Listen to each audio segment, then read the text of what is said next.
Good morning, folks. Welcome to another edition of Jedi Academy. I am Ranger J 1999, one of your hosts and part of the RSG crew. Happy Saturday to everybody. Hope everybody's got your coffee, you got your croissants, your donuts, your egg McMuffins, your maple syrups, as we're ready to do this. And let's introduce everybody who will be on the Jedi Academy. And what is the Jedi Academy, you ask? Well, that's just a Q&A show. This is where we spend a couple of hours, usually to about 12 at the latest, where we just answer all your questions and related to Star Wars Galaxy Heroes. And how does it work? Well, all you need to do is put a question into the chat, and our good friend, the one and only Dr. Finn Medicine Woman, will scoop them up. Isn't that right, Dr. Finn? Yep. Okay, Dr. Finn is too chirper this morning. Finn, go back to sleep, come back, and be groggy.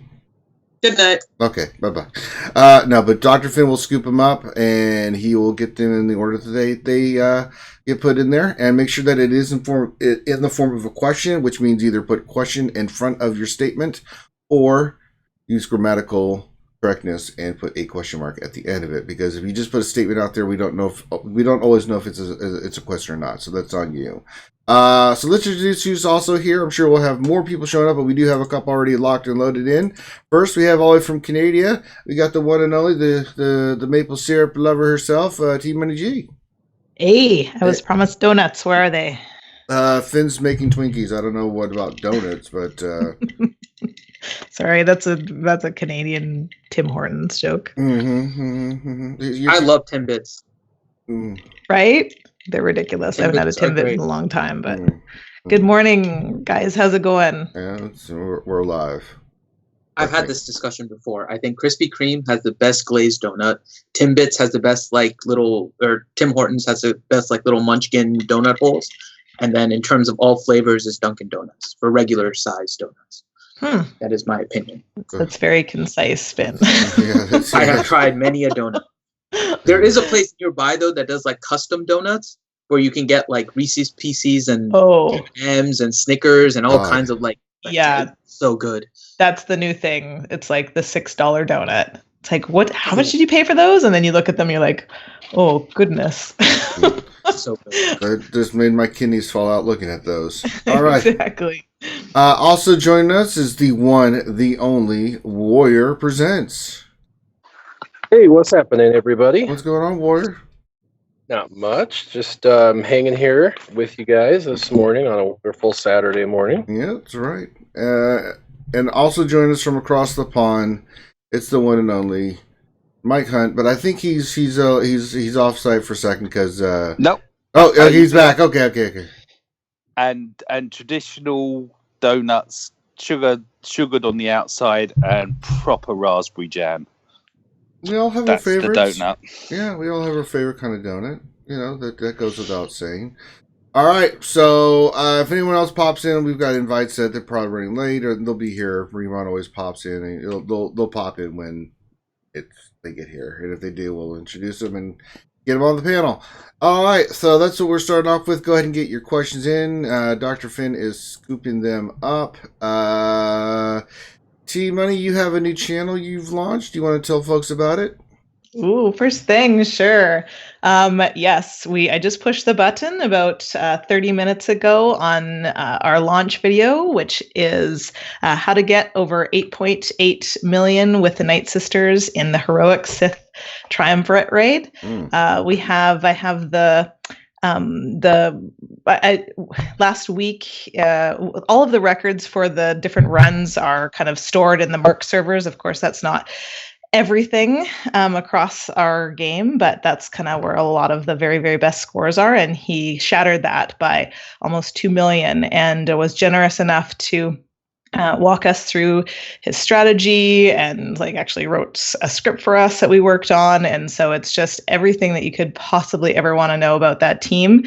And it's going to be really game changing for a lot of people's scores and a lot of guilds too, who are struggling to get through P4, because he can do that's about 50% damage of Darth Nihilus' health. So yahoo! So very, very excited to have that big video, to launch with that big video. All right. And what's the name of the channel that people can check you out at? It's called Operation Metaverse. I think Finn's put the link down in the description below. And yeah, just Operation Metaverse. Metaverse, like, changing the meta. That's what our channel's all about, is kind of pushing the meta, finding leading edge teams, getting out in front of things, failing, taking chances, showing the process of theory crafting. And we don't always get to see that, how kind of dirty it is in the back end, and what it kind of takes to make the best teams. So we're going to be going through all of that. And yeah. That's science. It's so science. That's right. And if you guys don't know, real quick, we've got the RSG Mature channel tonight. We'll be drinking and doing our usual shenanigans, like we always do, and that'll be on the RSG Mature channel. I don't know if it's linked down below, but people have been asking. It's real easy. Just type in RSG Mature.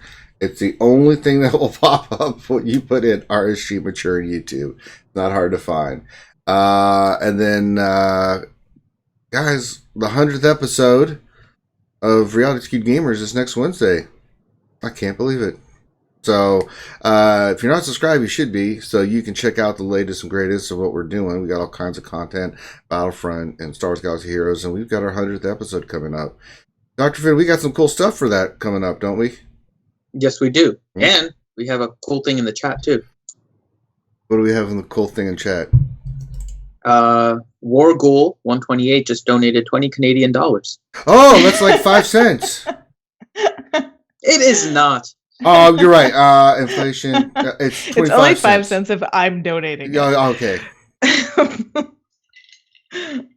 Thank you very much for that. I very much appreciate that. Thank you very much, Warghoul. Yes, that is very kind of you. If you would like to donate, you can. They have the super chat function on the bottom.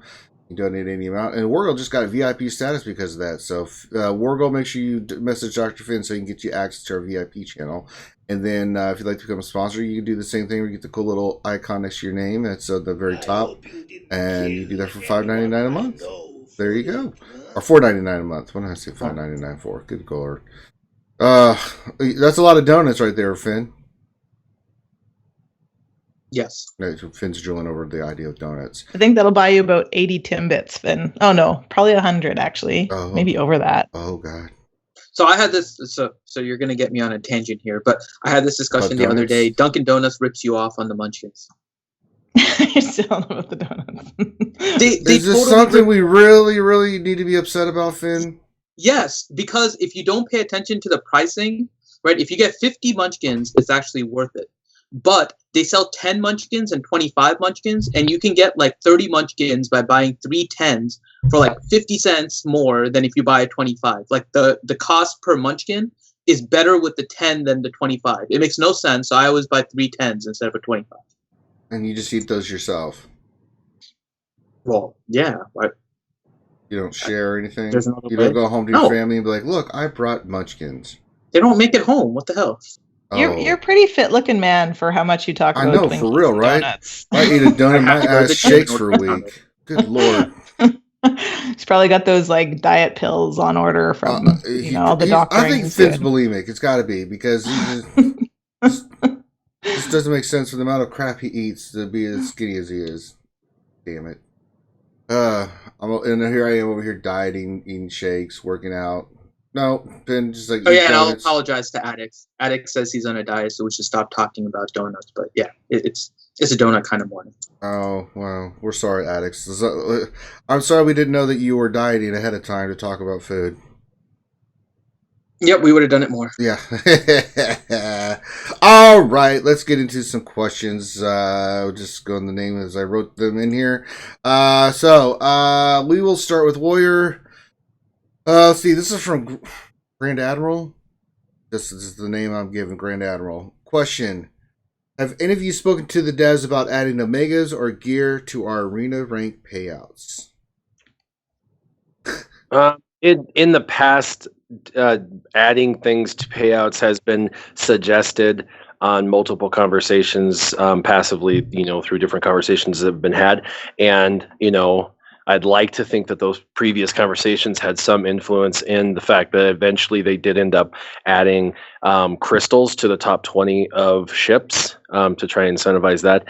Don't know if any previous conversation had influence or that was just something they decided to do out of right field. But yeah, we always give feedback of what we would like and see. And, sometimes it's when you have access to a developer and can have private conversations like us game changers can, it's kind of a mixed bag. Sometimes, we're saying something that is congruent with the community, and other times we're saying things that are just personal opinion, and they have to try to figure out whether it's just Warrior being weird and wanting something, or whether it's actually congruent with the needs of the community. I've done a lot of suggestions to the developers, though, that they've taken to heart and actually implemented. One of my favorites, one of my absolute favorite suggestions was, a year ago, I was talking to him, and we were sitting upstairs in there in the building, and I was just chatting with him, and I said, there's whale problems, about Omegas and Mark IIIs. It's like, we can't get enough. And they were like, that's I don't see that as a problem. And they thought that was just a Warrior problem. And I said, no, it's in fact a whale problem. Like, your finest spenders are having an issue. And one of the guys ran off. He took off, and I kept talking to all the guys. And then about 10 minutes later, the guy came back with a report in his hand. And he's like, you're right. We're missing the boat on this. And I was like, science. That's what I said. And so in that particular moment, they had an epiphany that what I was saying was congruent with the rest of the community. And so what do you know? Those Omega packs were born. The ones that have the 9 and the 20 Mark IIIs and the 9 Omegas and stuff, and that pack was born, and I'm like, oh, my baby, she's so pretty. So it's one of those things where sometimes we give suggestions and they take it to heart and implement, and other times it might just be Warrior spouting off what Warrior wants, and they got to try and filter through that as well. So they got a lot of game changers, almost 30 now, that are in their ear, and they have community members, and they have people outside of the game changer community, and they have their own internal opinions. So there's just a lot of information coming from a lot of different directions. And so, yes, long story short, yes, we are constantly giving them suggestions. Yeah, and they listen to us, but you don't know what's going to happen. Sometimes you think you just don't know, right? And sometimes they can do stuff and sometimes they can't, right? Sometimes they can do stuff immediately and sometimes it takes time to develop things. So, but we'll see what happens. We're always in the devs' ears, giving them little hints and nuggets and things, and it's just what our opinions are sometimes of what we think will work best, and we give our insight, and they'll either take it or they'll be like, well, it's like the Clone Wars movie scene where it's like, hey, Dev, you should add Omegas if you don't want to add Omegas. I don't want to add Omegas. You want to go home and rethink your life? I want to go home and rethink my life. They Jedi mind trick us. So, but we'll see what happens. All right, next question. We'll go to Team Money A. This is from Moogle. Question. I just Zetaed crew leader. Should I Zeta First Order Stormtrooper or crew unique next? Crew unique. Mm-hmm. There's a lot of people that were saying Foss. I'm of the opinion with you, Team Money, that it's crew, but a lot of people were saying Foss, then crew unique. Foss is fantastic. However, with Foe being added to the mix, with Executioner being added to the mix, we're starting to see that Foss is actually being phased out of some teams, dare I say. Not me. Well, I don't know. But that's what I'm starting to see. A lot of people are like, "Ooh, this is working really well," actually, without running, with only one tank, basically, because crew is your tank, especially if he's pre-taunting. And when he pre-taunts, he's such a good tune for arena. So I love him. I got him to gear 12 and put 2 Zetas on him without question.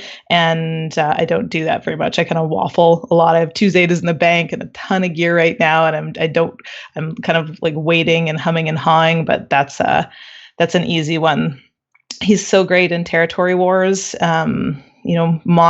take time to mod him. Go and get all of your best mods with health secondaries on him. Mod him just like Barris. Make him super, super tanky with health. And good luck trying to kill him with a resistance team without Scavenger Ray on your side. It's very tricky. Yeah, see, I actually, now that I got my First Order Executioner gear 12, oh my god, that dude is just disgusting. But with First Order Stormtrooper, what I like is he's constantly countering if he gets hit, right? And he is constantly calling to assist other characters. I find First Order Stormtrooper a godsend. He is really, really a solid tank. And you can use him in other teams too. That's the thing. Loki does it all the time because he's so good with his counter and stuff that it's like, and he's calling people to assist. It's really ridiculous. So, but yeah, I agree. Crew unique, and then First Order Stormtrooper. Okay, Wargo 128 has a question, and we'll go to Mike for this question. What is the difference in damage between an offensive set and a crit damage mod set, and who would do better with an offensive set over a crit damage set? That's a really good question, and that's one that I still don't actually have the answer to. That's why we have Finity. Finity, get your ass in here and answer this question. So I'm happy to help too, but yeah, go ahead. Finity. No, I just like where I know I just like giving Finn. Finn loves his offense. Yes, Finn's versus crit damage. Okay, Finn's so like offense set is minimally useful overall. You have to look at the crit chance. The crit chance, if you look at it in the long term, so there's two different parts, right? It's whether or not you're looking at burst in the short term or burst in the long term. And long term, if you look at the stats, critical damage will play out with more damage than the offense set if your crit chance is over 40%. But your 40% crit chance is based on, you have to include everything, right? So if you have like a Princess Leia who's going to be giving crit chance to a bunch of different characters constantly, your crit chance is going to go up. So even if you have a character with like a base crit of like 30%, once Leia puts crit chance on it, it's going to be above it. So your team composition also matters as to whether or not your damage is going to be optimized with offense or crit damage. Plus offense is the stat that you're looking at in the secondary stat. And that one is always better than the percent. Percent will go off your base, so a lot of times it's not going to provide you as much offense as you think it would. But crit damage mod set will tend to be better with higher crit characters, and for the most part, there's a lot of high crit characters and attackers that you're going to be stacking. So offense, unfortunately, is kind of minimally useful. I know Warrior, I don't know if you see anything different, but there's not too many characters I see where offense set really benefits. It was looking like maybe with the Nihilus lead, but that lead never really panned out. So I don't know if you see anything different. Yeah, you explained it really well, but I think it's maybe a little more convoluted than it needs to be. Really, truth be told, every single character, whether they do physical damage or special damage, have an offensive stat. And that offensive stat is always going to be the very first thing in the mathematical equation. And so offense mods modify that base stat. Now, why would you want to modify the base stat versus modifying the multiplier, which is your critical damage amount? Well, if your crit chance, which is the chance that the multiplier is going to matter, is too low, you're never going to get the multiplier. And so you might as well modify the first portion of that mathematical equation, which is the offensive primary. If your character is going to consistently crit, meaning it's going to have a critical chance of at least 40%. See, and that number is not a magical number. I've played this for years, and that's where it has to be consistent. Anything less than that, it's inconsistent. Anything more than that, it's consistent. That's a pretty, if you ask any player, they would agree with that if it gets below 40%, it just doesn't happen as often. And if it gets over 40%, it's pretty consistent. Once you know you're getting your crits, then it's more important to actually modify the modifier, which is your critical damage amount. But like with a character that's never going to crit, that's got a 10% critical chance, why would you give it a bunch of critical damage modifier when you know that's never actually going to trigger? It doesn't make any sense. You're giving it a bunch of stuff it'll never have. So you need to go offense because that character will always use offense in its mathematical equation. But if the character is always going to crit, then the base offense is great, but you want to try and get the modifier as high as possible, which is 216%. And that's where you want to put in your energy. So simply put, if your character is going to crit, you want to use crit chance and crit damage. If it's not going to crit, you want to use offense. And the easiest way to figure that out is figure out whether your character does physical or special damage. And then if you know they do physical, look at your physical critical chance. If it's less than 40 or you can't get it over 40, then you need to go offense. If it's over, you need to go the other way. The only difference is some characters have a special offense stack capability, such as Wampa. And because of that, you would actually benefit yourself even more to actually do the critical damage triangle, but an offense set, because the offense set actually provides 10% versus like a 5% and that the triangle would provide. So you can actually go an offense set, boost his base offense, and do the critical damage modifier, and the combination is actually better than just going all crit chance, crit damage. I hope that clears it up. There you go. Science. All right, next question back to the top. Warrior, this is from Tanya Roth. Question, Warrior. When will you be streaming with your brother again? Who's older, and is he single? What gear level do my Ewoks have to be so I can be the first Wicked special? So I can do the first Wicked special event. So kind of a gambit of questions there, Warrior. Yeah. So he's not single. He is married and happily. Although I do get a lot of people that say he's handsome, but they also say we look like twins. So you know what that means. Anyway, I don't know when the next time is he'll be in town. He lives in Washington State, and I am in Colorado. And so probably with my streaming with my brother, not for a while. As far as the Ewoks, they have a ton of synergy. And if you're actually going to Omega their basics and have a Chirpa Zeta lead, you can get away very easily in that first tier at Gear 9, provided that you play them perfectly. You need a fast Poplu, you need to get your turn meter train going, and you're going to need, like I said, the Chirpa lead and Gear 9 with all their abilities maxed out. You don't need any of the other Zetas. And then, of course, you'd want Poplu, Logray, Wicket, Chirpa, and Ewok Elder. And at Gear 9.5-ish, you could very easily make it through that. All right. I just went in all over the place. That's an awesome question. All right, next question, Team Money from David Lee. Question, if they change Territory War to give bonuses to other squads than First Order, would the community like it or protest it as a new faction of Farm? Well, considering I don't super notice that there's already bonuses for Resistance and First Order, I don't know. The whenever I say bonuses in relation to this game, it always appears in my head as little quotation marks around the around the word bonus. So I don't know. I certainly, David's in my guild, and we certainly don't look at Territory Wars strategy with that in mind.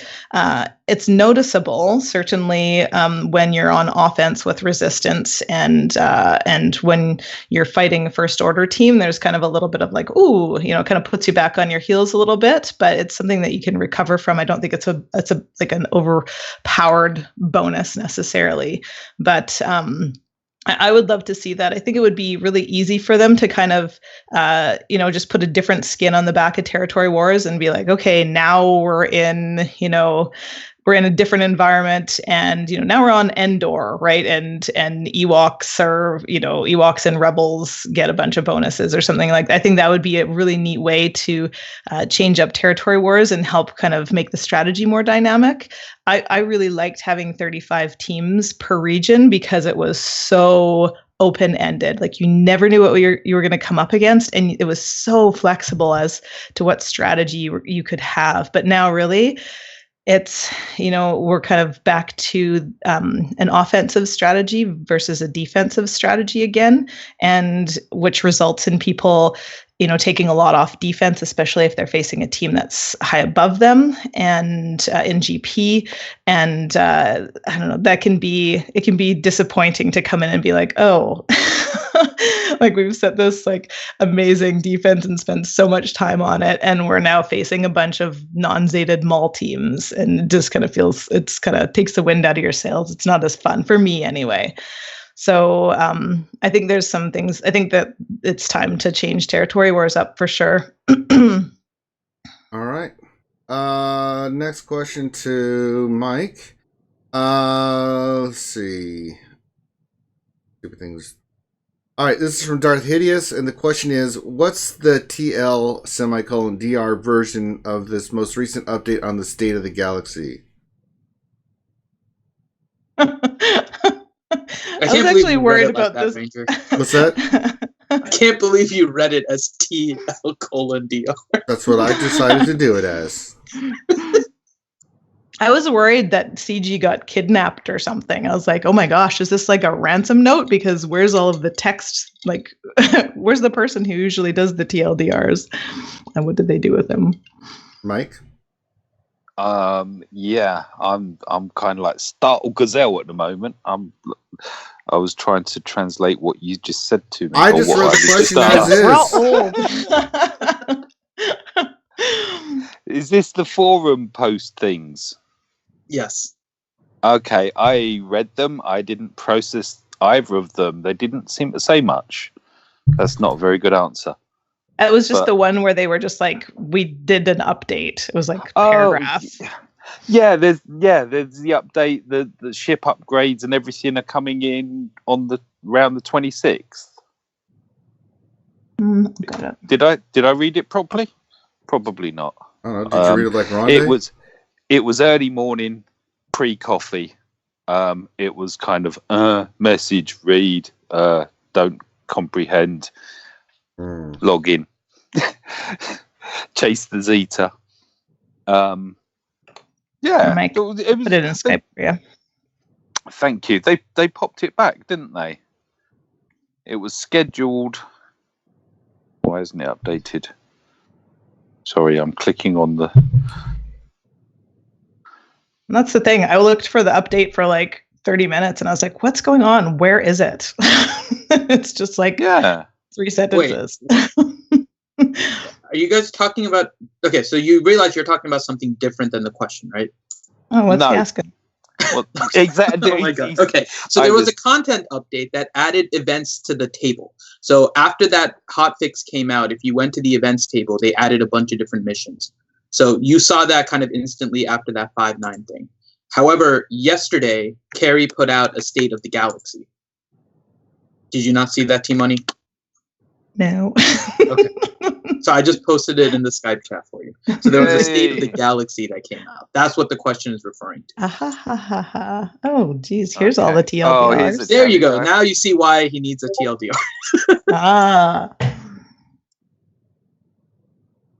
Man, if Hideous needed a TLDR for that other post, that would have been awful. Yeah, I'm going to give a quick summary then, Mike. I don't know if you had a chance to look at it. I'm still reading it. If anyone has read it and has an opinion, I would welcome it. I'm sorry. I'm still catching up. I know. I thought I was prepared this morning. I'll simplify for each of the categories just to get through this here. So one of them is that they're opening up the beta a little bit more. It's not an open beta, but they're allowing more people into the closed beta. So that was kind of their first thing, just on the follow-up of the beta testing. So something that was mentioned before by a lot of the community was increasing the beta testing and making sure the testing is done. They are working on increasing that, and that's part of the reason why they haven't forced the TU12 update out yet, because they're working on all of the balances and trying to figure these things out. So that was kind of the first part. Second part is just the communication aspect. They have a new community manager. He's going by CG SB Crumb. And so he's going to be making a presence on the forums here soon and getting used to it. They're They're also trying to do communication through all channels now. So it's not just the forums, but they're also doing stuff on Reddit, YouTube, and on Discord as well. So it's kind of just involving everyone in the community, not just the forums where you need to go. So that was kind of the next part. They're still working on the P4 bug. So they've been looking at the bug. It hasn't been lost on them. They're trying to resolve it, and they're still narrowing it down as to what it is. So the P4 bug still exists, but they're working on it, and they have a crew on it. So that was the next part. Support changes is just kind of the back end stuff, so you can read that if you really want to, but they're working on some of the support stuff in the back. Then ship shard, if you guys didn't know, and we can kind of ask everyone around the corn after this what they think. There was one shard in particular that they basically declared as an outlier with the number of competitive players that are working towards the top, and I guess it was somewhere around like 80 people were very active and hitting into the top 10, and it was just a massive mess for everyone on the server. Yeah. And they posted, and so CG Carry has come out before and said like they look at everything as kind of a case by case basis. It shouldn't be expected, but it's something that if you have a complaint, they'll evaluate and see if it's worth any kind of remedy. And in this particular case, they have been working on splitting this particular ship shard into 2 different shards because of the competitive aspect of it.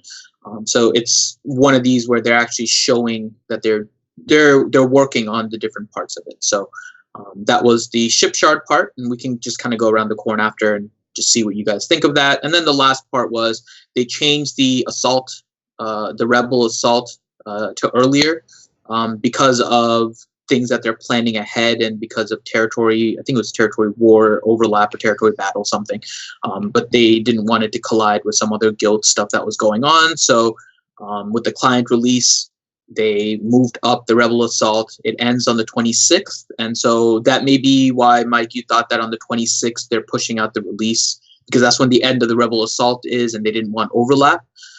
They haven't officially put out a date yet for the TU12, but May 26th looks like maybe it'll be the earliest at this point. All right. So let's get to some more questions. I think that. Well, we can go around the shard, around the corn really quick, because that ship shard one is kind of interesting, right? Where they're actually splitting it. So, Warrior, I know you've had issues with just the overall balance of ships in general, because you can kind of have crap and still manage to get to the top. So what did you think of the ship shard thing that they're doing with regards to CG splitting this one because it's super competitive? And they did claim that it was an outlier, not a normal thing they would do. I think it's awesome of them to do that for that shard. I don't think that shard's an anomaly, though. I think that there was an ebb and flow in certain ship shards. My top 100 have all maxed out ships as well, and I could be dropped into the outside the top 50 in 12 hours. So I mean, that's nearly as bad as what they're talking about. I know that I've seen screenshots of those people. They have super maxed out ships. They're even using some of the alternative ships like Biston to get a competitive edge on the meta, and even then they're being dropped out of the top 80. So yes, I'm glad they addressed that particular ship shard. But what the bigger overlying problem is, some ship shards are lazy and nobody does anything, and you can do one battle a day and be in the top 10. My ship shard used to be like that. I don't know why it changed, but it used to be like that. I could do one battle a day and stay in the number 1 spot, and I get bumped to 5, and then I go up to 1, and I never had to do any ship battles. And well, then because everybody caught up to you. As soon as they brought a couple of things. One, they started to incentivize it, which gave everybody a reason to become competitive, and a lot of people found it was actually easier for them to compete in the ships arena than the regular arena. So it gave them 10 times more motivation. Plus, with ships RNG, it's actually easier to win with a crappier team, so you don't even have to have maxed out teams and still win if you get the RNG to your favor. So if you lose, just try again and you'll probably win. Whereas with Arena, you could consistently lose if you don't have a better team. And so with that, and so what I think is it's a great start it's a really great start, but there are many, guilds or shards out there that are non-competitive and probably will always be that way. That's just how they're built. Nobody cares. And then other shards where everybody and their brother cares. And that's what we have as well in ours. And I think that I don't think I am, an anomaly. I think that my shard is obviously like the shard they just helped, and there's a lot of shards out there probably very similarly matched. And so if they want to do a rebalancing of leaderboards, I think that's cool. But it sounds like they're only going to do that on a case-by-case basis versus, rebalancing all the leaderboards. But I wish there was a way for them to find data as to which leaderboards were the most competitive. Maybe they can do that and then rebalance those highest, most competitive leaderboards just to spread them out, because there are some leaderboards, like I said, that still exist where the person that takes number one does one battle a day and nobody cares, and that's just not our leaderboard. But like I said, for that one group of people, that's great. I'm glad to hear it. What I'm more excited about, and I haven't heard anyone say yet, is if you live in Korea, download the game and then you move to America, you now get to change your payout. You can get a hold of the customer support and tell them you want a one-time payout change, and they'll change your payout from 3 o'clock in the morning to actually like 6 o'clock of your normalized time. This is a one-time change, so you can't abuse it and change it a bunch. But for anyone that has a 4-hour window gap or greater from what their payout should be versus what it currently is. What happens is a lot of people are like on vacation, right? And they're like, I want to try a new game. I'm bored. So they're on vacation. They're at somewhere. They download the game. They start playing it, and then they go back home, and all of a sudden their payout is 4 hours or more worse. Maybe they were in Europe for a week and they downloaded the game while they were in Europe. And then they go back home, and now they've got this crappy payout. Or military people, they download the game when they're deployed, and then they come home and their payout is ridiculously, like 2 a.m. I have a guy on my shard, his payout's after mine, but at his time it's 2 a.m. So he's always trying to climb way early so he can try and get up in there. And, it's really frustrating for him because then people, that are before him bump him because, of course, they're trying to climb and get into their spot. And he wakes up and finds out he was bumped like 6 times out of the top 10. And, it's impossible. So he just can't even be competitive. And I kind of feel bad for him. So this is nice that they're allowing that one-time change. I think that's a really great additional feature. All right. Looks like we have another caller on the line here. One of our esteemed panel. Ramon has joined us. Hey, buddy. What's going on? Not much. Just trying to join the party a little bit late. I've been under the weather the last couple of days, so if you hear my voice is a little deeper than normal, that's why. But well, if you start sounding like Kylo Ren, then I'll get worried. Trying to get back into action. Yeah, I'll show you the dark side. Oh, Remo, what's going on? You down to answer some questions, homie? Absolutely, brother. All right, so let me get you in the rotation here. There, okay. Okay, so all right. This is from Laura Kelly, and the question is, Ramon, what's the average minimum requirements for being accepted into a heroic Sith guild, GP teams, etc.? That's a great question. Well, I mean, I would say that the average requirements are team specific. I mean, I think you'd probably need to have a Ray Jedi training. You need to have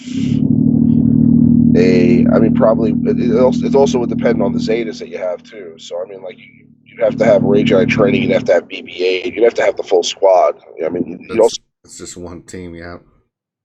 You'd have to have troopers. You'd have to have, probably a KRU team.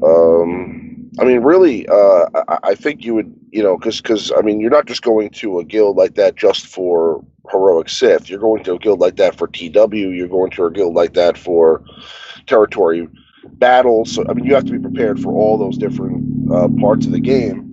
So most guilds that are, at that kind of level that are trying to do that are probably going to require that you have all of those teams. So, I mean, you're going to probably need a Palpatine team. You're going to need to have a KRU team. You're going to need to have a Ray Jedi training team. You're going to need to have a at least a decent bounty hunter squad. You're going to want to have as well some sort of Commander Luke Skywalker team, and but I think just for heroic Sith, I mean, you definitely have to have because I mean there are teams that are doing really well in heroic Sith that aren't necessarily top of the GP leaderboards. So I mean, just for heroic Sith, I mean, you definitely want to have at least a Ray Jedi training team and a Chex Mix team. Maybe work on your POW, something like that. But that's what I mean for the that are just on the cusp. I'm sure some of you guys can add some other squads that I'm not thinking of right now. But I mean, for teams that are just on the cusp of beating that or have just beat their first heroic Sith, you need to have at least. I'd say like 2 or 3 of those teams to be a part of that guild at the very minimum. I think that's well said. All right, let's go. Can I add one thing to that? No. Okay, go ahead. Please. I have accepted people into the guild who were very borderline as far as back when we were more focused on GP, like our guild was more focused on GP, because they came to me with a resume, right? So, if you're like, I want to do heroic Sith raid, well then for T6, get yourself in the top 3 consistently, take screenshots of that, kind of have a plan. And then, if there's space open, even if your teams are still in development, you might be able to kind of convince someone to take you on. Like I've had people come and be like, this is my resume, this, and have screenshot and like the whole deal. So you can kind of advocate for yourself too, but you have to kind of make it performance based. Yeah. All right. Back to the top to Warrior. This is from Zeri. Question for you, Warrior. Warrior mentioned Holdo is valuable in a P1 JTR team. What is required as far as team comp, Omegas, etc., etc.? Her Zeta is not required, but is really good Zeta, actually.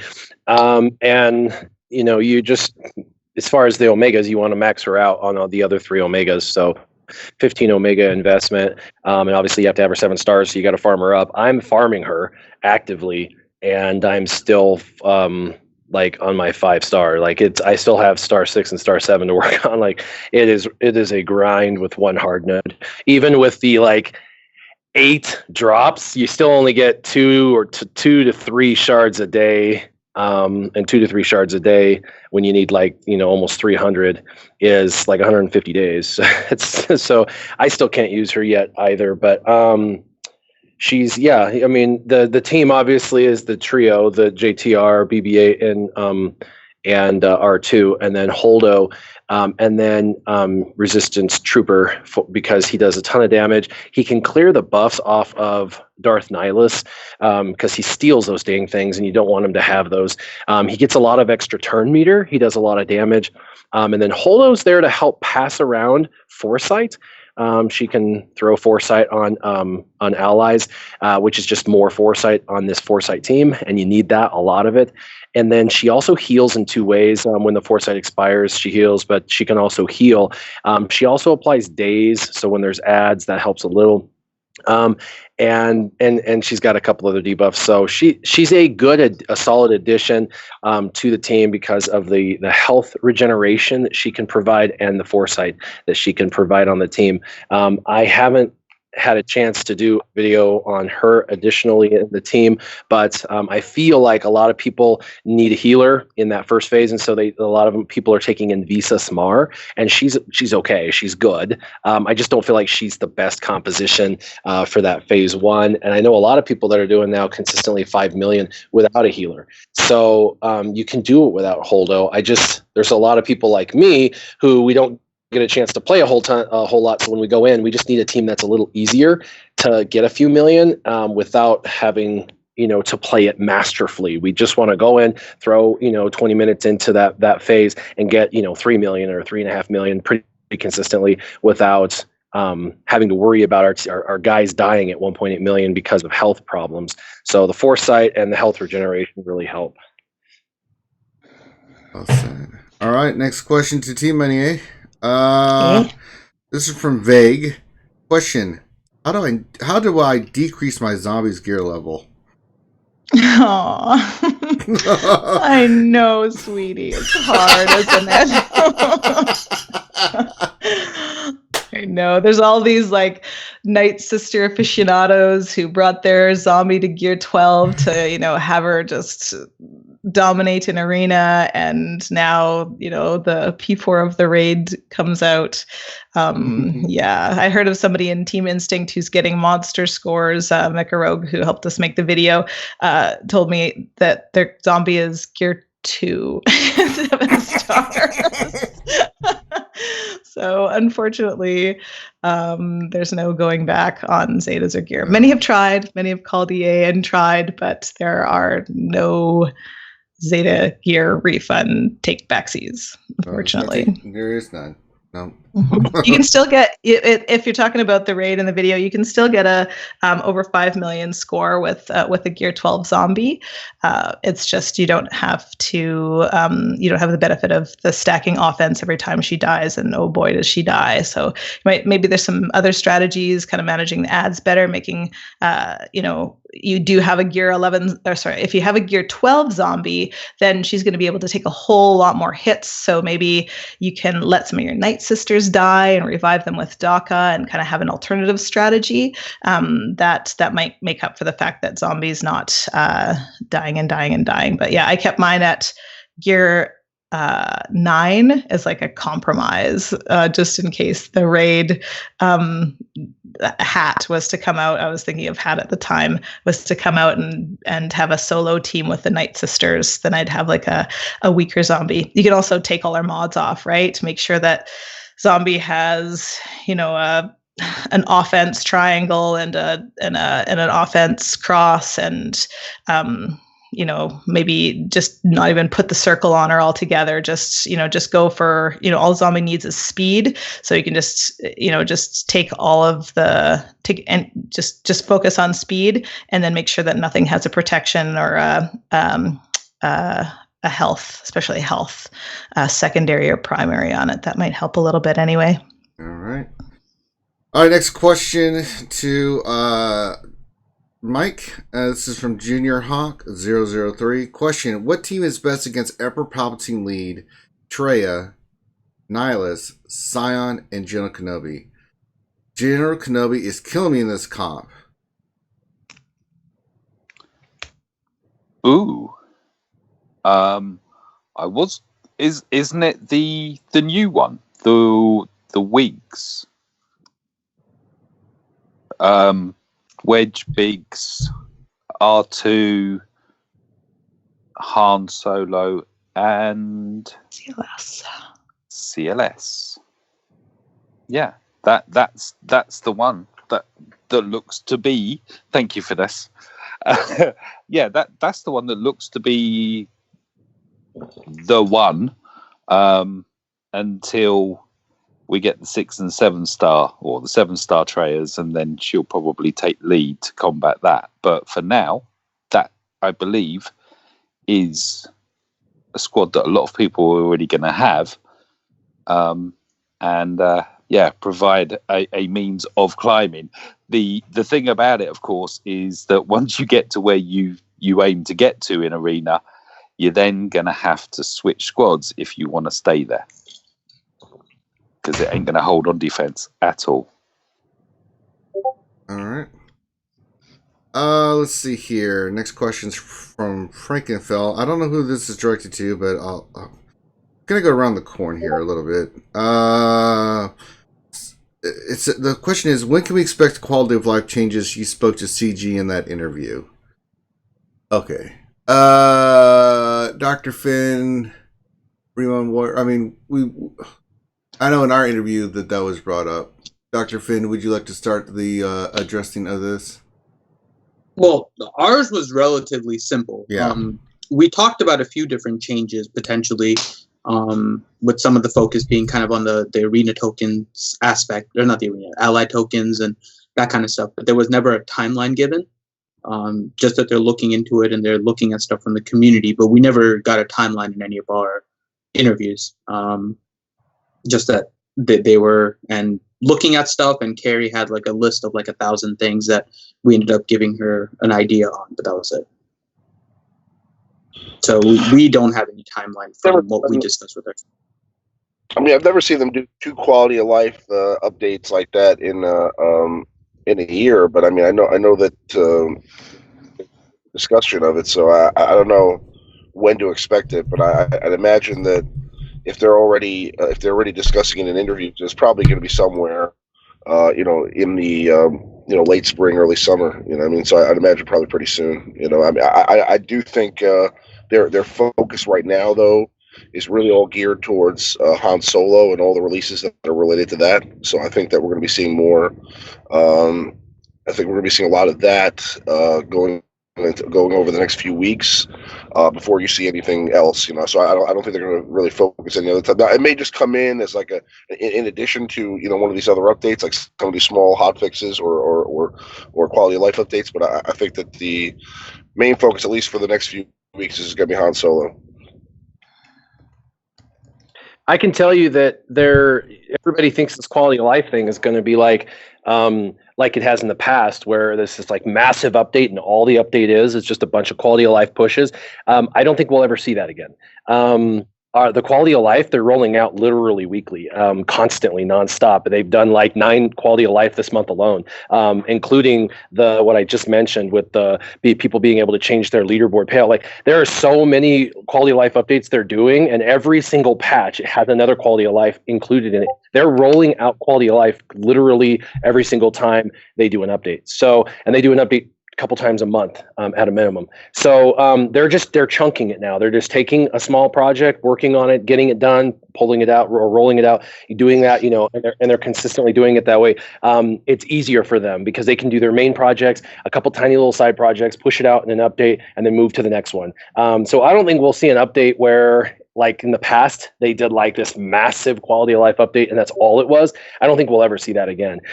They're integrating their quality of life updates into every single patch they do. And I like that. I think that's really phenomenal because that means every time we get an update, not only do we get new content, but we get the game will be better in some way. And it helps them to be able to, forward progress towards a goal, right? You got to get continual progress towards what you're attempting. And so they're just pulling projects and working on them as they can. Very great answer. All right. Next question for Ramon. This is from Mateus Calvacante. Question: how do I celebrate beating every mythic event and every assault battle? But I have college exams on Monday. Ramon? How do you celebrate? I mean, but they have college exams on Monday. There's lots of great ways to celebrate. I mean, alcohol is one way. Another way is just you put on the Cisco CD and just listen to the thong song. Just kind of do a little. T-Money is just drinking a bunch of maple syrup. Yeah. Take shots of maple syrup. That'll get it going too. But no, one way to do it would be to just continue playing the game and maybe buy yourself a vault. Go buy a vault. Just pull Chromium pack. Buy me a vault. How about that? I find that's the most rewarding way to sell. That's the feedback that I get from people who have bought me a vault. That it's incredibly rewarding. I'm just kidding. People have tried to buy vaults. That's my recommendation. For who? That's my recommendation. Buy her a vault. That's my recommendation. There you go. Thank you, Ramon. I'm celebrating my victory by buying someone else's shit. Okay, that works. All right. Okay, let's see. Next, back to the top to Warrior. This is from Timmy Ratio. Warrior, what is the best Treya comp with Treya lead? And what is the best Treya comp with Zal lead? Which one do you think is better? Well, Zal would be the leader, and then it would be the triumvirate +1, and the +1 would probably be Sith Trooper. as far as that comp goes, and that's probably the strongest comp I've seen in there. Although the exposes from Darth Sidious go a hell of a long way, especially with his health regeneration and his evasion underneath Darth Maul. And then but I don't think that's the way to go at all, because somebody's just going to throw in a CLS lead Rebels counter team, and everything's going to die really fast.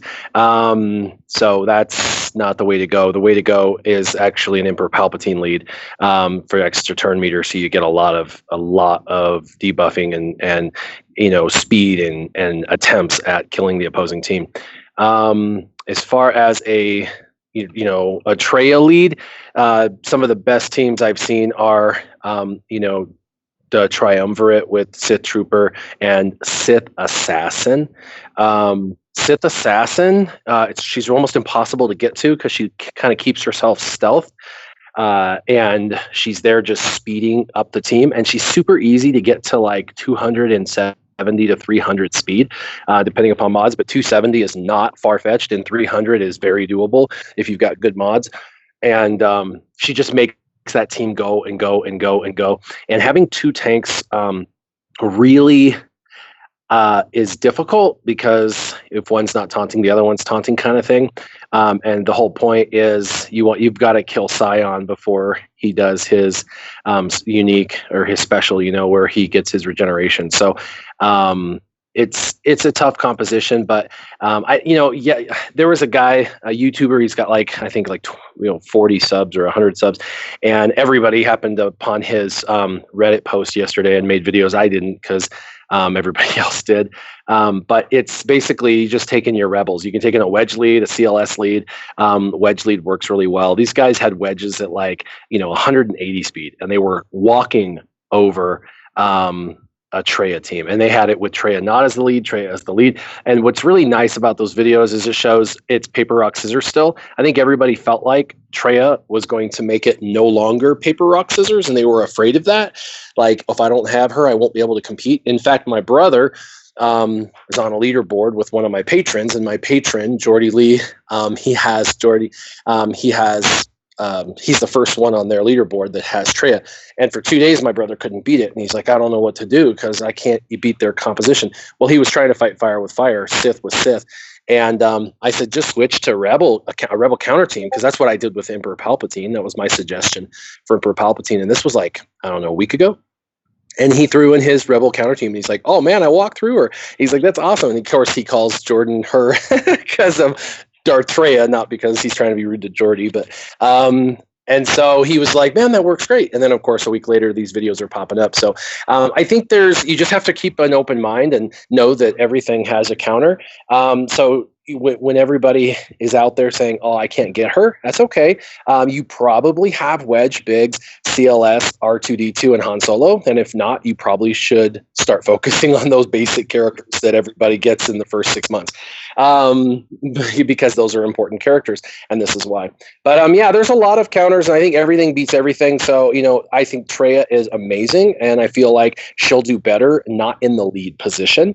Her lead position, by everything I've seen, really actually is pretty bad. In fact, it's the really easy to walk through teams, but an Emperor Palpatine led Traya team is actually really difficult to beat. And if they have Thrawn in there, swap and turn meter and regenerate and protection and stuff with Sith Trooper, it really does throw a wrench, and most team comps have a hard time beating that. All right. All right, next question to Team Money. This is Wargle 128, and their question is, so for someone like First Order Executioner, would it be better to have an offensive set with crit damage triangle or a crit damage set with a crit damage triangle? Let's go and look at his base crit chance. Oops. There we go.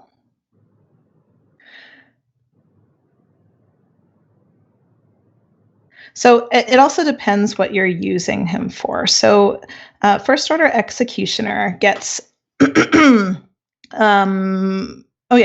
he's stacking. So when First Order, this is unique. When First Order Executioner scores a critical hit, he gains 10% max health stacking until the end of the encounter, and then his special is that he, where is it here?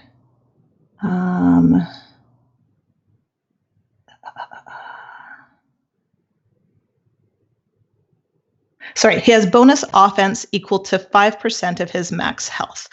So he is, so he's a good one to have more offense on for sure. His special critical rating is 10. Is that his actual rating? I'm sorry. I don't know his critical chance right off the top. He doesn't really need it because he gets it with his basic. He gets it with his crit all the time. Yeah, it's a guaranteed critical hit if the target is debuffed, right? So, if you're scoring critical hits all the time, you want to have a critical damage set on. I would want to run the numbers on that though if you're running them in a raid. So if it's something over the long term, so Ventress in arena, I'll run her with an offense set on, but I think she's more effective with a critical damage set in arena.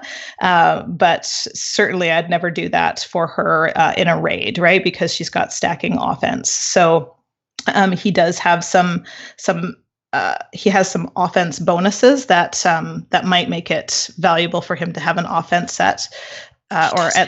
He doesn't have the difference between Executioner and I think when Warrior mentioned Wampa gets plus 40 stacking offense, right?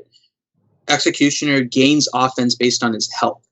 So you can put all the offense you want. The offense itself is not going to stack. The stacking part is the health. Stacks. Yeah. Mm-hmm. Yeah. So the offense isn't going to provide anything more than just the base offense that you're getting. Versus when you're comparing it to like a Wampa, who gets the stacking offense percentage with the special, and then the increased offense with the dots and stuff. First Order Executioner does not benefit that much from the offense. He'll definitely go much more with the crit damage, and you don't have to worry as much about the crit chance since if you have him in the right squad, he's going to be constantly critting with his basic. And so you're just looking for plus offense secondary stats with your crit damage primary triangle and your crit damage set and just maximizing your plus offense itself. All right. There you go. Thanks, Finn. Finn coming in with the science. All right. Next is Mike, and this is a question from R2D2. Well, hey, R2D2 sent us a question. Beep, boop, boop, boop. Yeah. Who is better, Maul or Dooku in arena? Ooh. Oh. Sounds like. Oh. Old school. Maul, you reckon? Yeah, because the first thing he does is dazes, and then after he dazes, Count Dooku just sits there and doesn't counter, so he gains no health. And because he doesn't counter and he doesn't gain any health, he takes damage, and he's as weak as Maul. And Maul has the stacking offense and everything like that. So, I think Maul would win in that one-on-one. I really do. Well, who does anybody think Dooku? Anybody reliving their glory days of the... Well, I was going to say it depends which lead it is, because Dooku, a clean Dooku, under a Nihilus lead, i.e., a non-dazed one, is just beast. I mean, he's just evergreen, isn't he? And he's like a jackhammer going. No, one-on-one. Yeah, Maul's going to take it every time, isn't he? Yeah. It's funny, I was watching that stream with Cubs and Scotto last Monday, which we were on. I was rewatching again because I couldn't. I was in there live, but the Maul battle he had, Maul in one time. It was sad. But the Sarge GK. Did you see that one? I just was looking at the because I couldn't watch it live. I went back and watched it. I was watching Maul just lose to all these individual characters. Like, oh my god! I think he beat BB-8. That was it. I was like, oh my god! They had to fast forward the Sarge GK. It ran and ran and ran for like 3-4 minutes, and GK won. I did see that. That was that was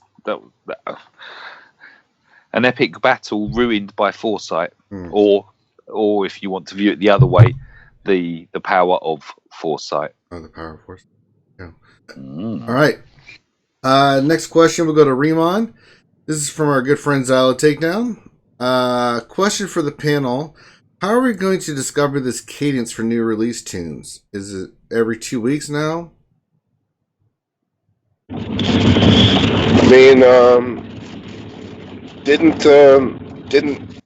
they address this like in a long forum post like just like a month or two ago? Yeah.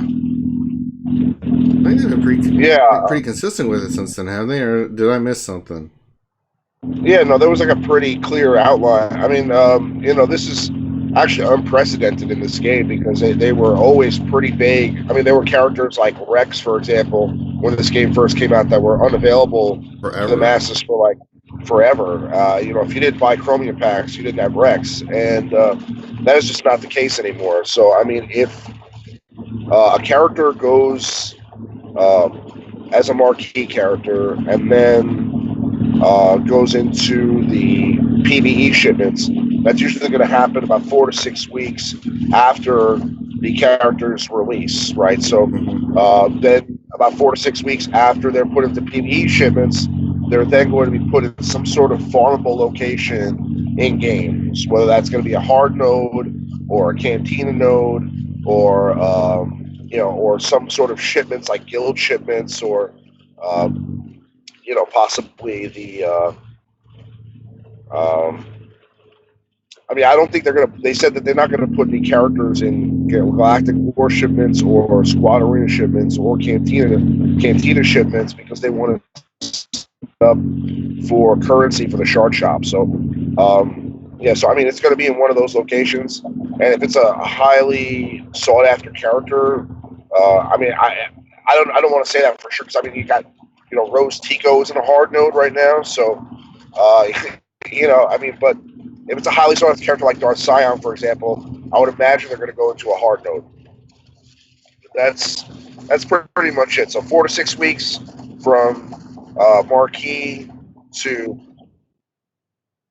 Chromium, and then 4 to 6 weeks from Chromium to farmable. So you're looking at about a 3-month cycle for all characters to become farmable. Yeah. That's what they said, so we'll see. So far, it's been kind of on beat with that, so we'll see how it goes. All right, next question, back to the top to Warrior. This is from Fat Tony 99. Question: what gear level on pilots do you need for 6 and 7 star Home 1 event and the Chimera event? Probably want to take them up to gear 9. But really, I don't know. The Home 1 event is the hardest event in the game other than the new Jedi assault battle we just experienced this week. And I had my guys at gear 11 with maxed out ships, and it still took me like 5 to 10 tries to get the Home 1 event. So my thought is just take your Rebel ships up. Just take them up.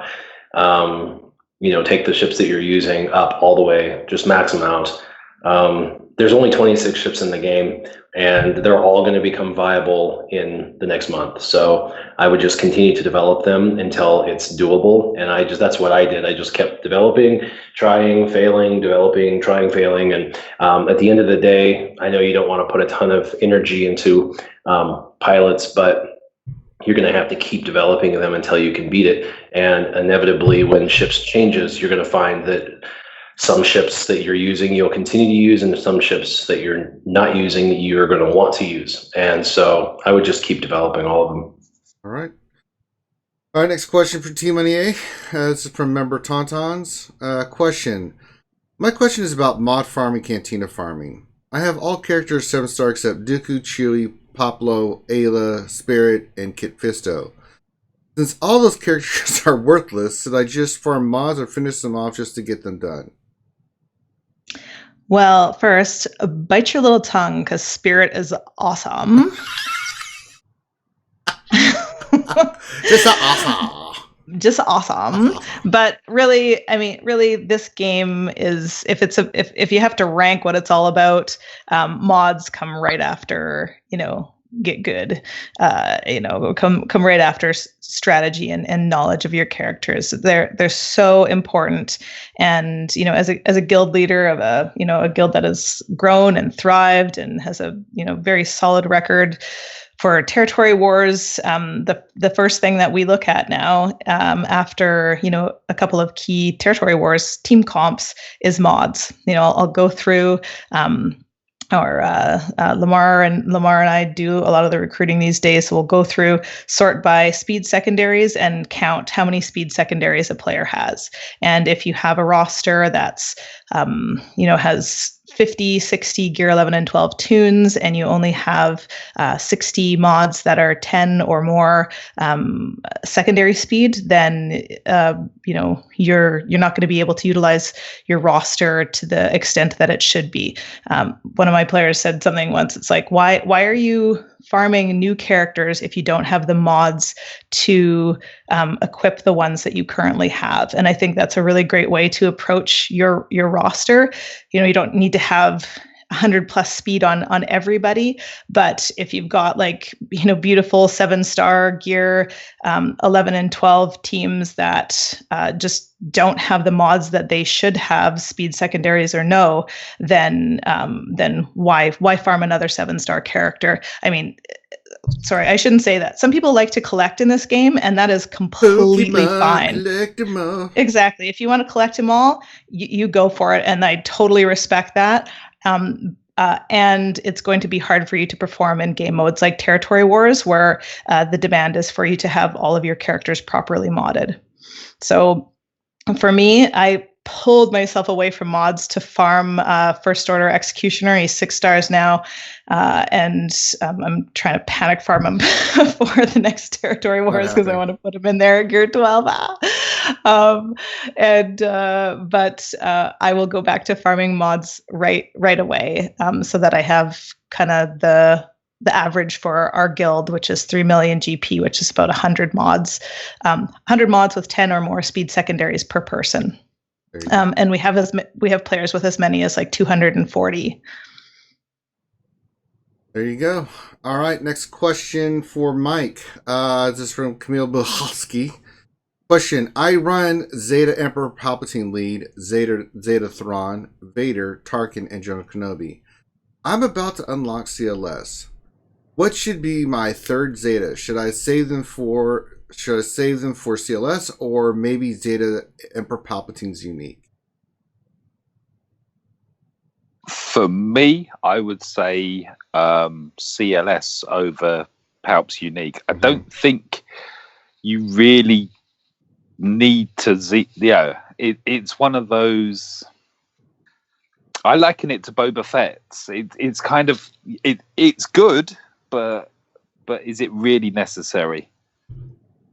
So yeah, and if you're unlocking CLS, there are light side territory battles immediately. Yeah, you want to. It binds all things, isn't it? It's so long ago. I know mine. I did 2. Mine has 2. Pretty sure it binds all things was the first one. Let me look. Sorry, but I want to. It's not like we're rushed at the moment. Nah. You have 10 seconds. Say, answer now. Sorry, the Barcelona was epic. I was watching. Apologies for my tardiness today, but I was watching the Formula One qualifiers.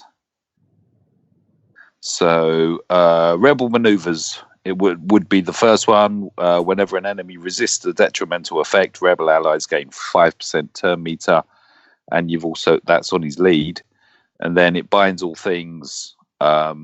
Is the other one that I've done. The learn control is that he has a ridiculous amount of avoidance, which is good, but not paramount.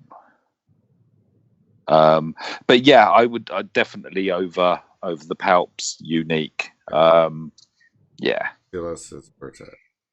definitely. All right. And congrats on unlocking. unlocking. Oh, and just as a sideline, if CG are listening, I like volts. You like what? Volts. You're not Loki. You're not getting 20,000 crystals. Get out of No. here. It's just just if anyone. If I ain't getting a vault, you ain't getting a vault. All right. I'm just and my throwing that player out there. ID is. Yeah, right. So my CG response to you, Mike, great. So you can buy more of them. Yeah. You, Did you just whimper, Mike? Yeah, my bottom lip came out a long way there. It stood out. I'm not happy. All right, next question. We'll go to Ramon. This is from Nathaniel Miller. His question is, how do I beat Sidious in today's assault battle with running Phoenix? He once shots me on tier 2. Sounds like a gear and mod problem to me. You talking about the event. Talking about the military might event, or are you talking about the which the event is it? It's top of my head. I'm going blank. Military might. Yeah. And today the Secrets and Shadows battle. The Secrets and Shadows assault battle. Yeah, it's pretty easy to win, but you got to have a certain leader. I mean, if it's the assault battle, I mean, I used to run through that with Wedge with no problems because of the heal. No. So it's the one that's today. That's either Night Sisters or Phoenix. Was it Secret and Shadows? Yes. I did it earlier. Secrets and Shadows, you can only use Night Sisters or Phoenix. Right. Okay. So, Night Sisters or Phoenix, I mean, obviously, I think that the better team there would probably be the Night Sister squad. But he's Phoenix, and I can tell you, and you can tell me if I'm wrong on this, you need a highly geared Zetas on the Phoenix and key components to even have a chance on that sucker with Phoenix, right? You know, it's not like Night Sisters where you can go in a little bit underpowered because of what they do and how they do it. But Phoenix is so... If you don't have Omegas... First of all, if you don't have Omegas, you're done. And even then, if you don't have them, I'd say gear 10, you're done. Because that when he goes on the tier... I mean, you're talking about tier 2, the very hard one. You're not even talking about the bonus tier. So that tells me that that's a gear and mod check in Omega. I mean, you need to look at your tunes and see what you're running. Am I off base on that, Ramon? In my assessment of that? No, I agree 100%. If he's trying to do it with a Phoenix squad, I mean, you're going to probably need at least a gear 9, gear 10, like Hera. Gear. I mean, you're gonna have to. A couple of them are gonna have to be like highly geared. Like, you know, I mean, you're gonna want to have probably like a gear 12 or at least a gear 11 Ezra. I have a gear 11 Sabine, and I mean, you know, really all those components need to. I mean, you're gonna have to put Omegas on. I mean, if you're running, for example, Chopper, you're gonna have to put, you know, Omegas on Chopper.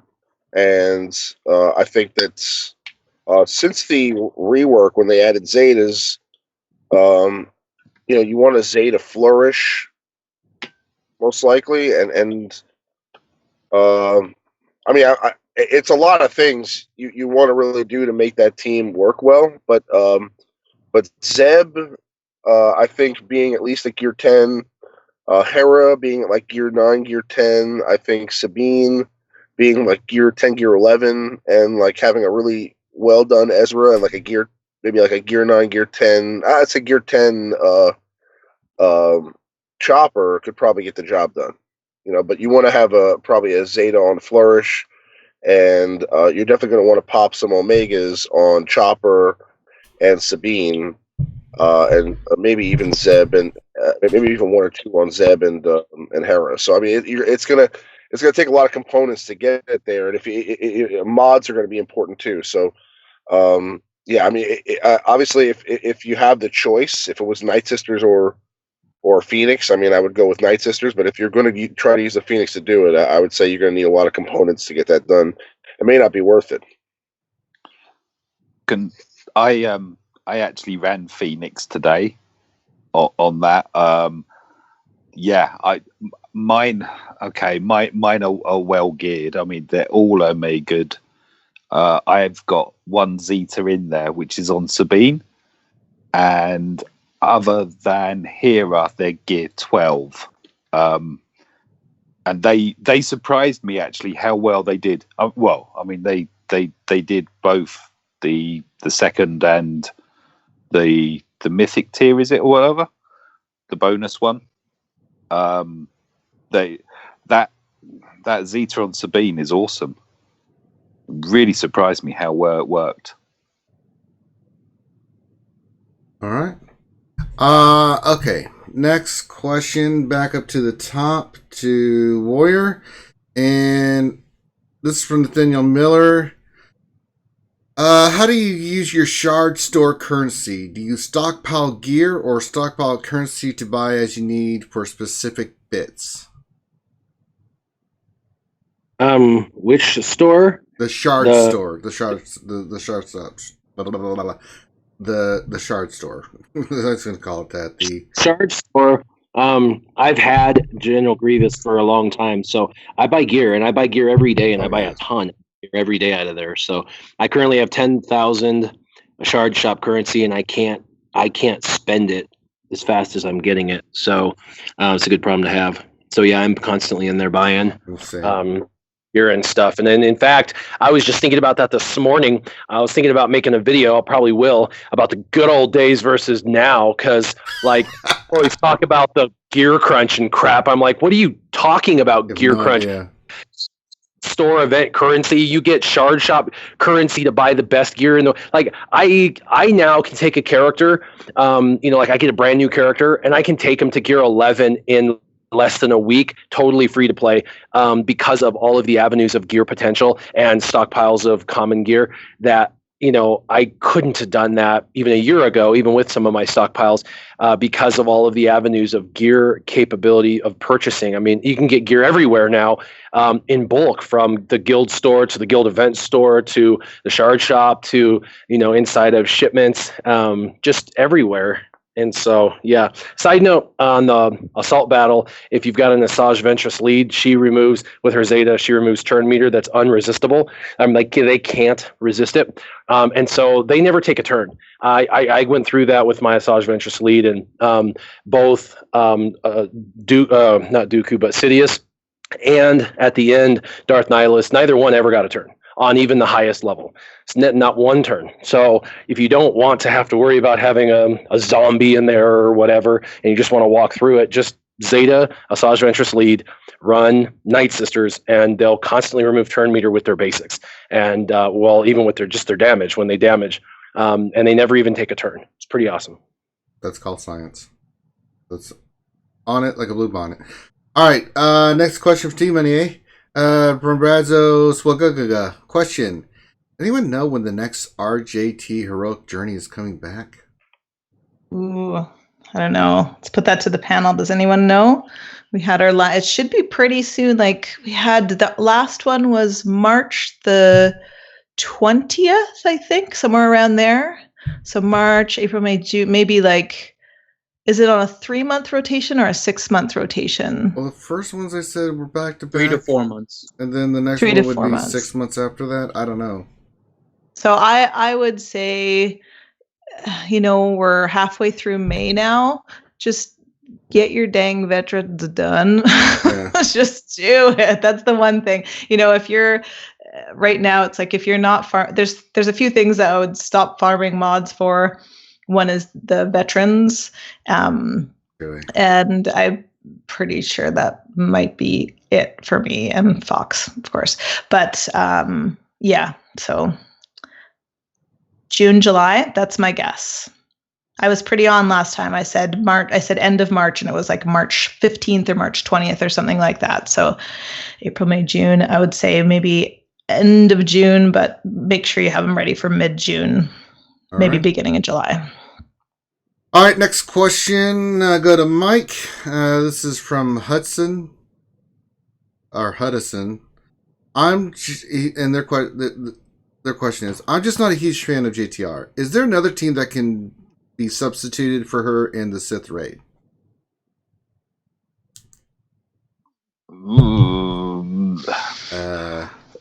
I mean, quick answer, yes. Long answer, yes, but they're not going to post anywhere near as much damage. Right. Unfortunately, that at the moment is the opening squad. I'm sorry, but it is, until we get. I was thinking earlier that with the solo movie, it's going to be what, Scoundrels and Empire? Maybe Tuscans? Yeah. But, I'm just thinking faction-wise, Scoundrels and Empire and what we'll get there. Because no doubt there will be new characters coming in that may impact on the Sith Raid and give us some variants. But at the moment, no, alas. Yeah. Alas, the answer is... Wheezy's stuck with it. Science. But we only need so many of them, right? Like you can... there's Skilltrix's video about how to consistently get 10%. So 10% is 10 people, right? So your guild doesn't have to be chock-a-block full of folks who have Ray teams. You could focus, you might even be better. Well, no, Ray's just so good in that raid, but certainly there's lots of P2 teams that can, have a couple of P2 teams and it'll make up for the damage in P1 that you're missing. I like what you're saying. And actually, when a lot of teams tackle the hat, especially when it first came out, they did phase teams. So like they would say, you 12 need to build a clones team for phase 2. I remember that. Or they would say, you guys need to build a rebels team for phase 4.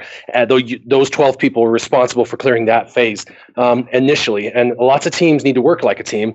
And if you only have to work on Night Sisters and be able to get 5 million in phase 4 with Night Sisters, and that's the only team you have to make and contribute towards the raid, as long as everybody else is doing their part in their phase with their team, you don't have to have 4 phases, 4 teams. That's just what happens when you've got a high-end guild. But other guilds that are clearing it under 130 million GP guilds are doing this. They're really focused on figuring out who has the teams for phase 4. You need to make sure you pull your weight. Who has the teams for phase 2, yada, yada, yada. So just remember that. You don't have to do, everybody doesn't have to do everything. So good call on that, T-Money.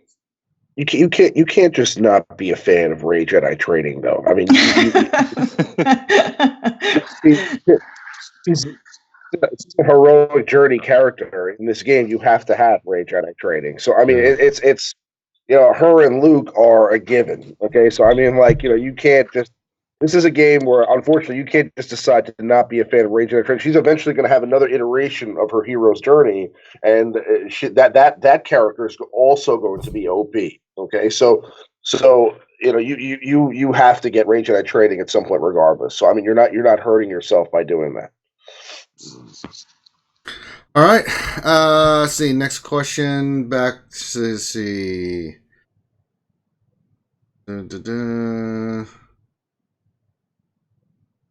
All right, Ramon, this is next one for you. It's from Andrew Kopta. Question: what are the rebel minimums to get Akbar shipped to 6 stars without using clones? Oh, so hard. What's the rebel minimums to get Akbar shipped to Gear 12 without using clones? Let me read that again. Well, Finn just posted a bunch of damn other questions. Damn it, Finn. Question: what are the rebel minimums to get Akbar shipped to 6 stars without using clones?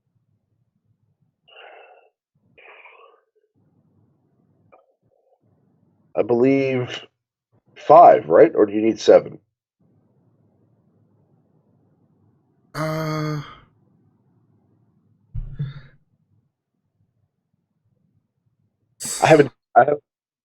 haven't done that one. I mean, that we literally did that like when ships came out. So I mean, and we did it one time. I think it's about what's the minimum level or gear level, maybe gear level and stuff like that. I mean, just as rebel minimums, or maybe just how many ships do you need, or what? I'm not sure. maybe he's asking about like how high level they have to be in order to defeat that challenge. Right, this is what it looks like without using clones. So you say, "Oh no, what are the rebel minimums?" Maybe it's the ships without using clones. What ships could you use to beat Akbar's ship, which is the 6-star battle? Let's say they've got the gear and everything, but they don't have the clone ships. Like the Rex, the clone trooper ship. Fives is Umbaran Starfighter. I mean, you're really limiting yourself by doing that. Yeah, but you're still gonna benefit from the bonus. I mean, if you have big Starfighter ship. So you need Biggs, Wedge, Ghost, Phantom, and also you need. That's for Stan. Well, he said without the clones, so no Bist. Oh, yeah, Biston, Cassian, Ahsoka or not? No, Ahsoka's clones considered clone troopers, and no, she's a Jedi with Mace. Yeah. So I mean, you could do it with those 6 ships. You need to get them geared up pretty high because I mean, you can do it.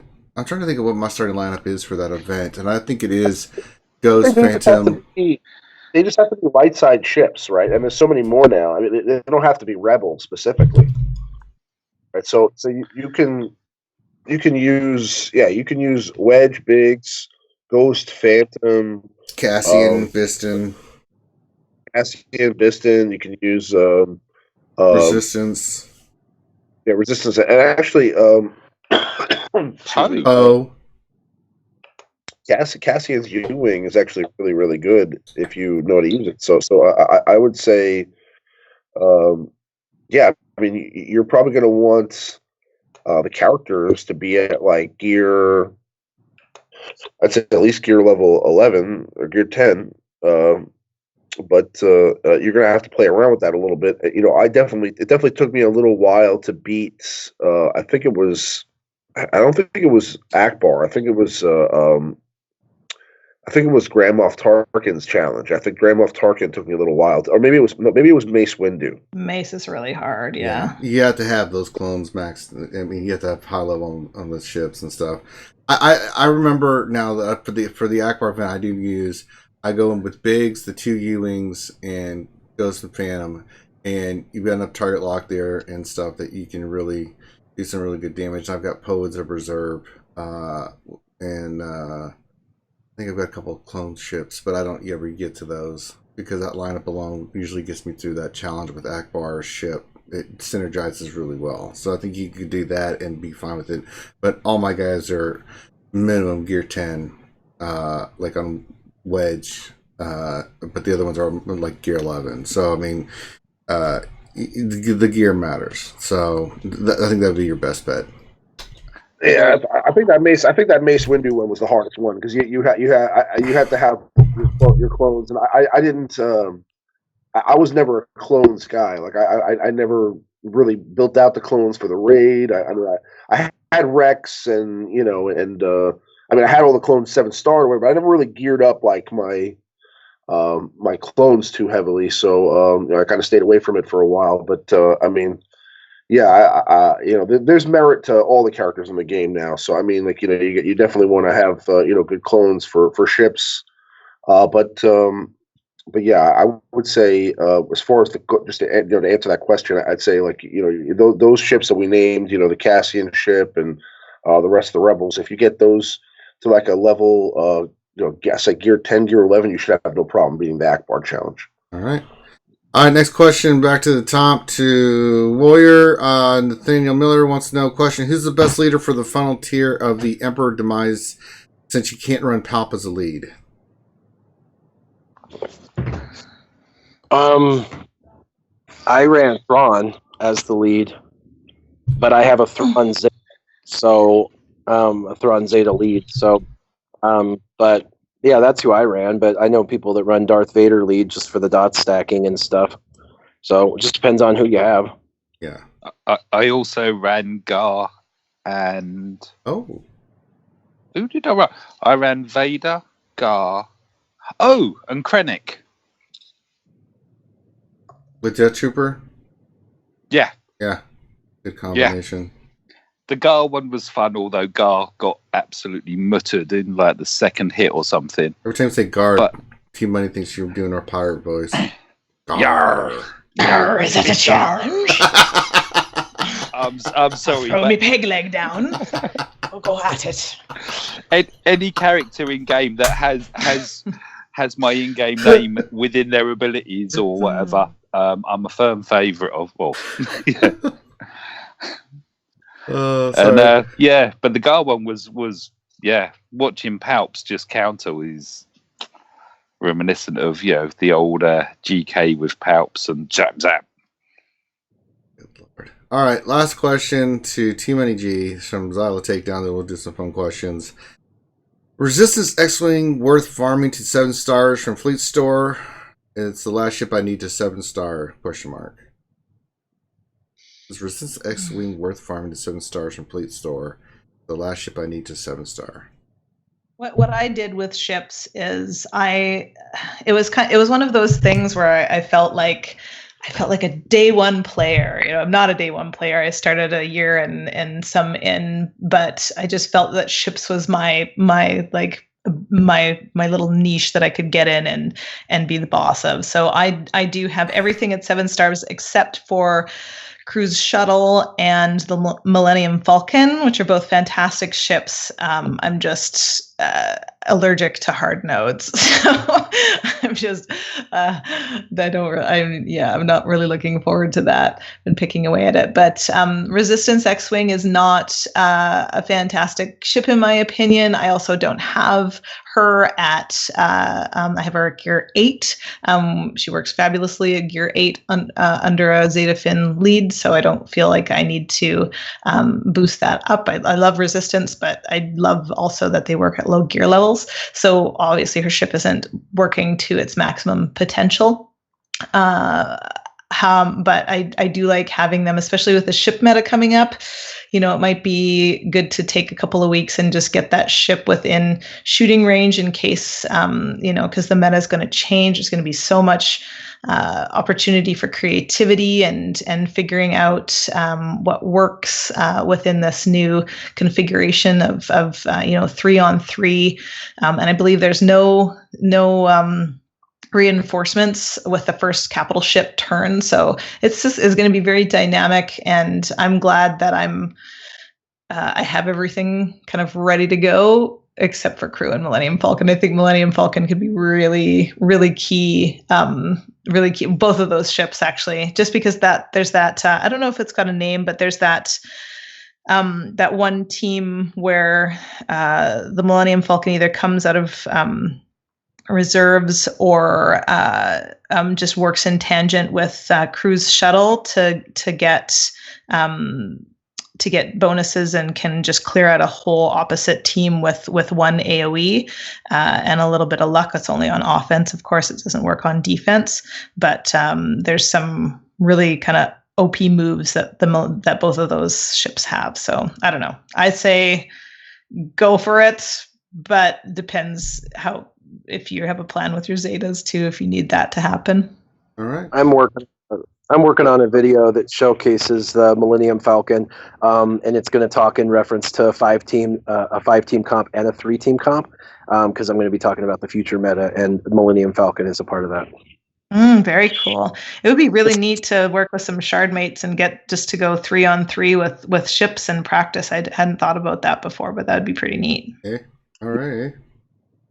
You know what I find interesting is that the only benefit that we got of that Play to Give event a couple years back was that we found out the Resistance pilot was a female character. Yeah, right. We were just talking about that the other day. I was like, what? We had like a chick event, like an all chick event, before my time. Dang. I didn't get that. I know. It was a foretelling of your coming, T-Money. It was. Maybe that's where you guys got me. Hey, see? All right, let's get to some fun questions. First one's from Comb Cobra. Question: when the hell do we get to see Finn singing? Finn, people forget what the hell's going on, Finn. I know. So soon. You keep saying that. No. Maybe so the 100th? actually, the other day I finished doing all the recordings and I handed it over to Crazy. So she has the video now. after I was able to sit down and do everything. So she has the video. I think she is planning it before the end of the weekend or by Monday or something. She has to work on it a little bit, but soon, meaning I would assume within the next few days. All right. Unfortunately. Yeah. Well, fortunately for us, unfortunately for you, Finn. But yeah, there's a lot of shit. You're the numbskull that made the bet. So live in your misery and squalor. All right. Grand Admiral has a question. It says, follow from the Nerf Herder stream to F Marry KT Money. Why marry Scruffy Han instead of Thrawn? He doesn't seem dependable. Then again, Thrawn does seem fairly distant. I think that's a question for the Saturday Night RSG Mature channel, my friend. Okay. Well, save it for then. Don't forget T Money. I won't. Or just ask us then, Grand Admiral. Then you can enjoy the fun. Bradzo's Star Wars Galaxy Heroes question for Ranger. Would you be able to accept a call from CG in order to work on Revan, taking into account that you'll probably be under NDA? Or you just do it and just spoil everyone? Oh, no. I'm taking NDA seriously, and I would do it in a heartbeat. If they called me and said, Ranger, we need you for Revan, I'm like, our Lord and Savior, I'm right there. I would do it. But I would not spoil it for anyone. It would kill me, but I would not do it. All right. Tourist Jack Knight question: how many glazed porgs can I buy with $20 Canadian? Well, glazed porgs? Yeah, glazed that actually porgs. Sounds really good. Yeah. I hate you. And I wish I Notorious could make a Brass chewy rar. All right, Camille Buhalski question. Have you seen Cobra Kai? YouTube just released these Karate Kid follow-up series for all the 80s kids. It's super cool, like the movie sequels. I did see Cobra Kai, and it is phenomenal. If you've not watched it, it's a YouTube specific series. It's really good. I don't know if anybody's seen it. It is super good. I love it, and I've been trying to talk with somebody about it but nobody likes the Karate Kid for some reason. I mean, maybe I was the only guy that grew up in the 80s. I liked the first two. Then after that, I was like, no. I feel like the Karate Kid. I probably watched that like 100 times when I was a kid. Yeah, you know.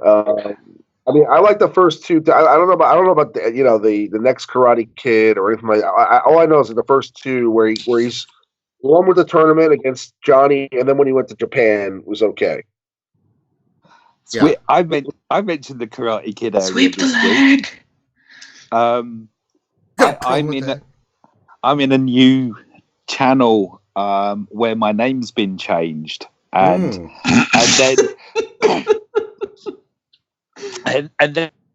then a dialogue began regarding amusing names.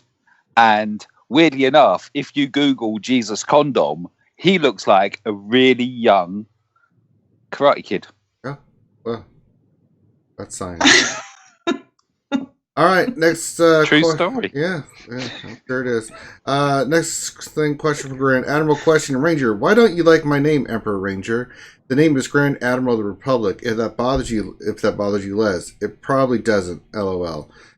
It was I who allowed you to have that name, Grand Admiral of the Republic. The Republic is no more. I'm not quite sure. I just have Grand Admiral. I don't know why you want me to call you Grand Admiral of the Republic. I mean,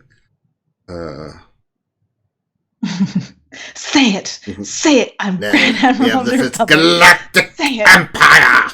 I want to hear you say it. All right, R2D2. I have a question to the girl speaking. Why is this game oh my god.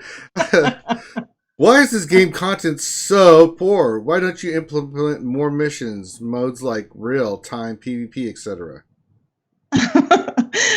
I just give off the impression that I'm the boss of everything, apparently. What? What are we talking about? I have no idea. I have a question to the girl speaking. Why is this game content? Why is this game content so poor? Why don't you implement more missions, modes like real-time PvP, etc.? R2D2's being feisty today. Well, R2D2, this girl has a name, and it's Warrior Present. No, I'm just kidding. It's Team NEG.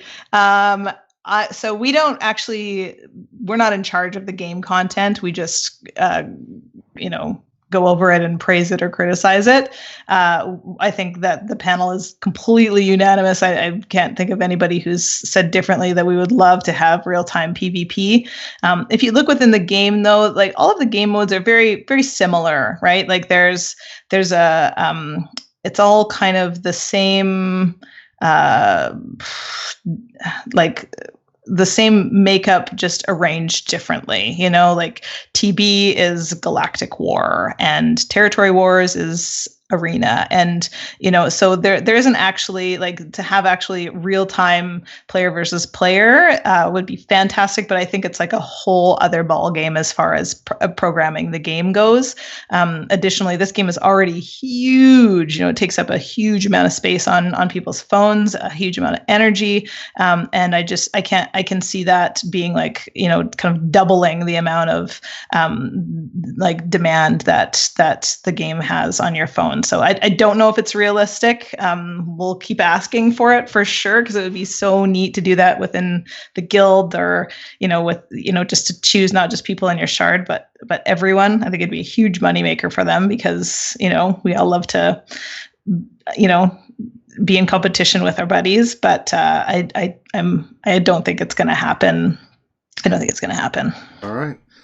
There's different game builds. Like when they start a game, when they create a game, they at the onset decide, is this going to be turn-based, live action? Like what kind of game is it going to be? And then they build the entire thing around that composition, and all of the engineering goes into that. For them to switch the engineering type to another game style would be totally different. So if your issue is you don't like turn-based, which is what it sounds like, you just need to go to another game. All right. Well said. Also, just to add on, Darth Hideous says, "Wait, you mean T-Money isn't the boss of everything?" That's true. And then Dexteronics, I'm not listening. No, that's science. You can't. Sorry, T-Money. Accept reality. Let's see. And then Dexatronics says they probably think T-Money is CG Carry. Oh well. We got CG Carry once for an interview, and then apparently all females now on the channel are CG Carry. Apparently. Good Lord. All right, Grand Admiral, question. I just wanted to let you guys know that listening to these podcasts really alleviate my hypertension during my graveyard shifts. You guys truly make an impact in my life, so thank you. Well, you're welcome. Aww. We're glad we can bring some joy and laughter into your life with our mental damage. Well, my mental damage and Pin's mental damage. Everyone else is fine. They actually bring good insight into these things. Mr. Pennyface, question for the panel. Why are you guys so awesome? No, really, I just wanted to express my gratitude and say thanks to all of you. You all do so much for the community, and you're all great people. Thank you. Why are we so awesome? Money, what do you think? I ask myself that every day. I know when a warrior walks into a room, least an people hour. succeed. So, I mean, he's got that going for him. I think we all really love and appreciate this game. we're all, I mean, I'm probably the don't hate me for this, but I'm probably the least Star Wars fan among us here. Okay, and I love Star Wars a lot. Like it's been a part of my life, but for these guys, like there's some really hardcore Star Wars fans, and then this game is it's a really, really cool game. It has like a depth of strategy and complexity that that you can still hold it in your hand and take it with you everywhere you go. So it's a lot of opportunity. Just for me, it's a lot of opportunity to be creative, and I love that, and I love to share creativity with other people. Yeah, we do this because we love it. And we love you guys, so it's a win-win. Zella Takedown says, how about now? How about now? Anybody, how about now? Finn, how about now? How about now? Okay. Alchie Dumpling, question. Are the Sith stronger than the Jedi in lore, not the game? No. Yes. More seductive. Yes. Yes, they are. There's a cost. Ouchie is asking because we had a back and forth in the Discord yesterday. Oh, really? For all evening. This is 100%. This is a fact. Okay, I mean, one Sith can probably take on 2 to 3 Jedi at a time. It depends on the level. Unless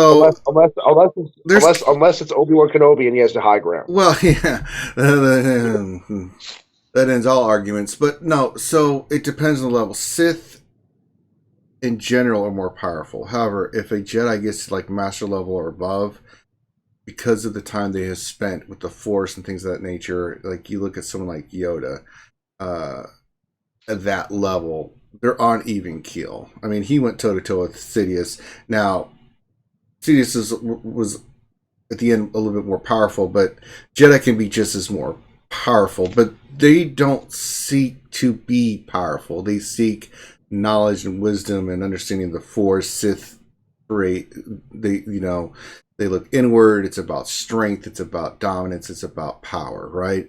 So the Sith will use the Force in any way that will lead to their goals. Jedi are more like your monks. They, it's the Shaolin monk style versus, and another style of aggressive form of martial arts. It's just different, right? So Jedi have more than shown through history that they can easily not only go toe to toe with powerful Sith, but defeat them.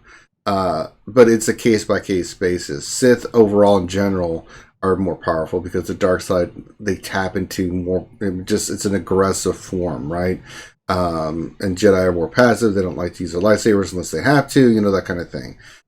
So it's different philosophies. There's a lot more to it. It's a pretty complex question, but the Jedi are actually shutting out a part of their Force abilities, right? Because so are the Sith.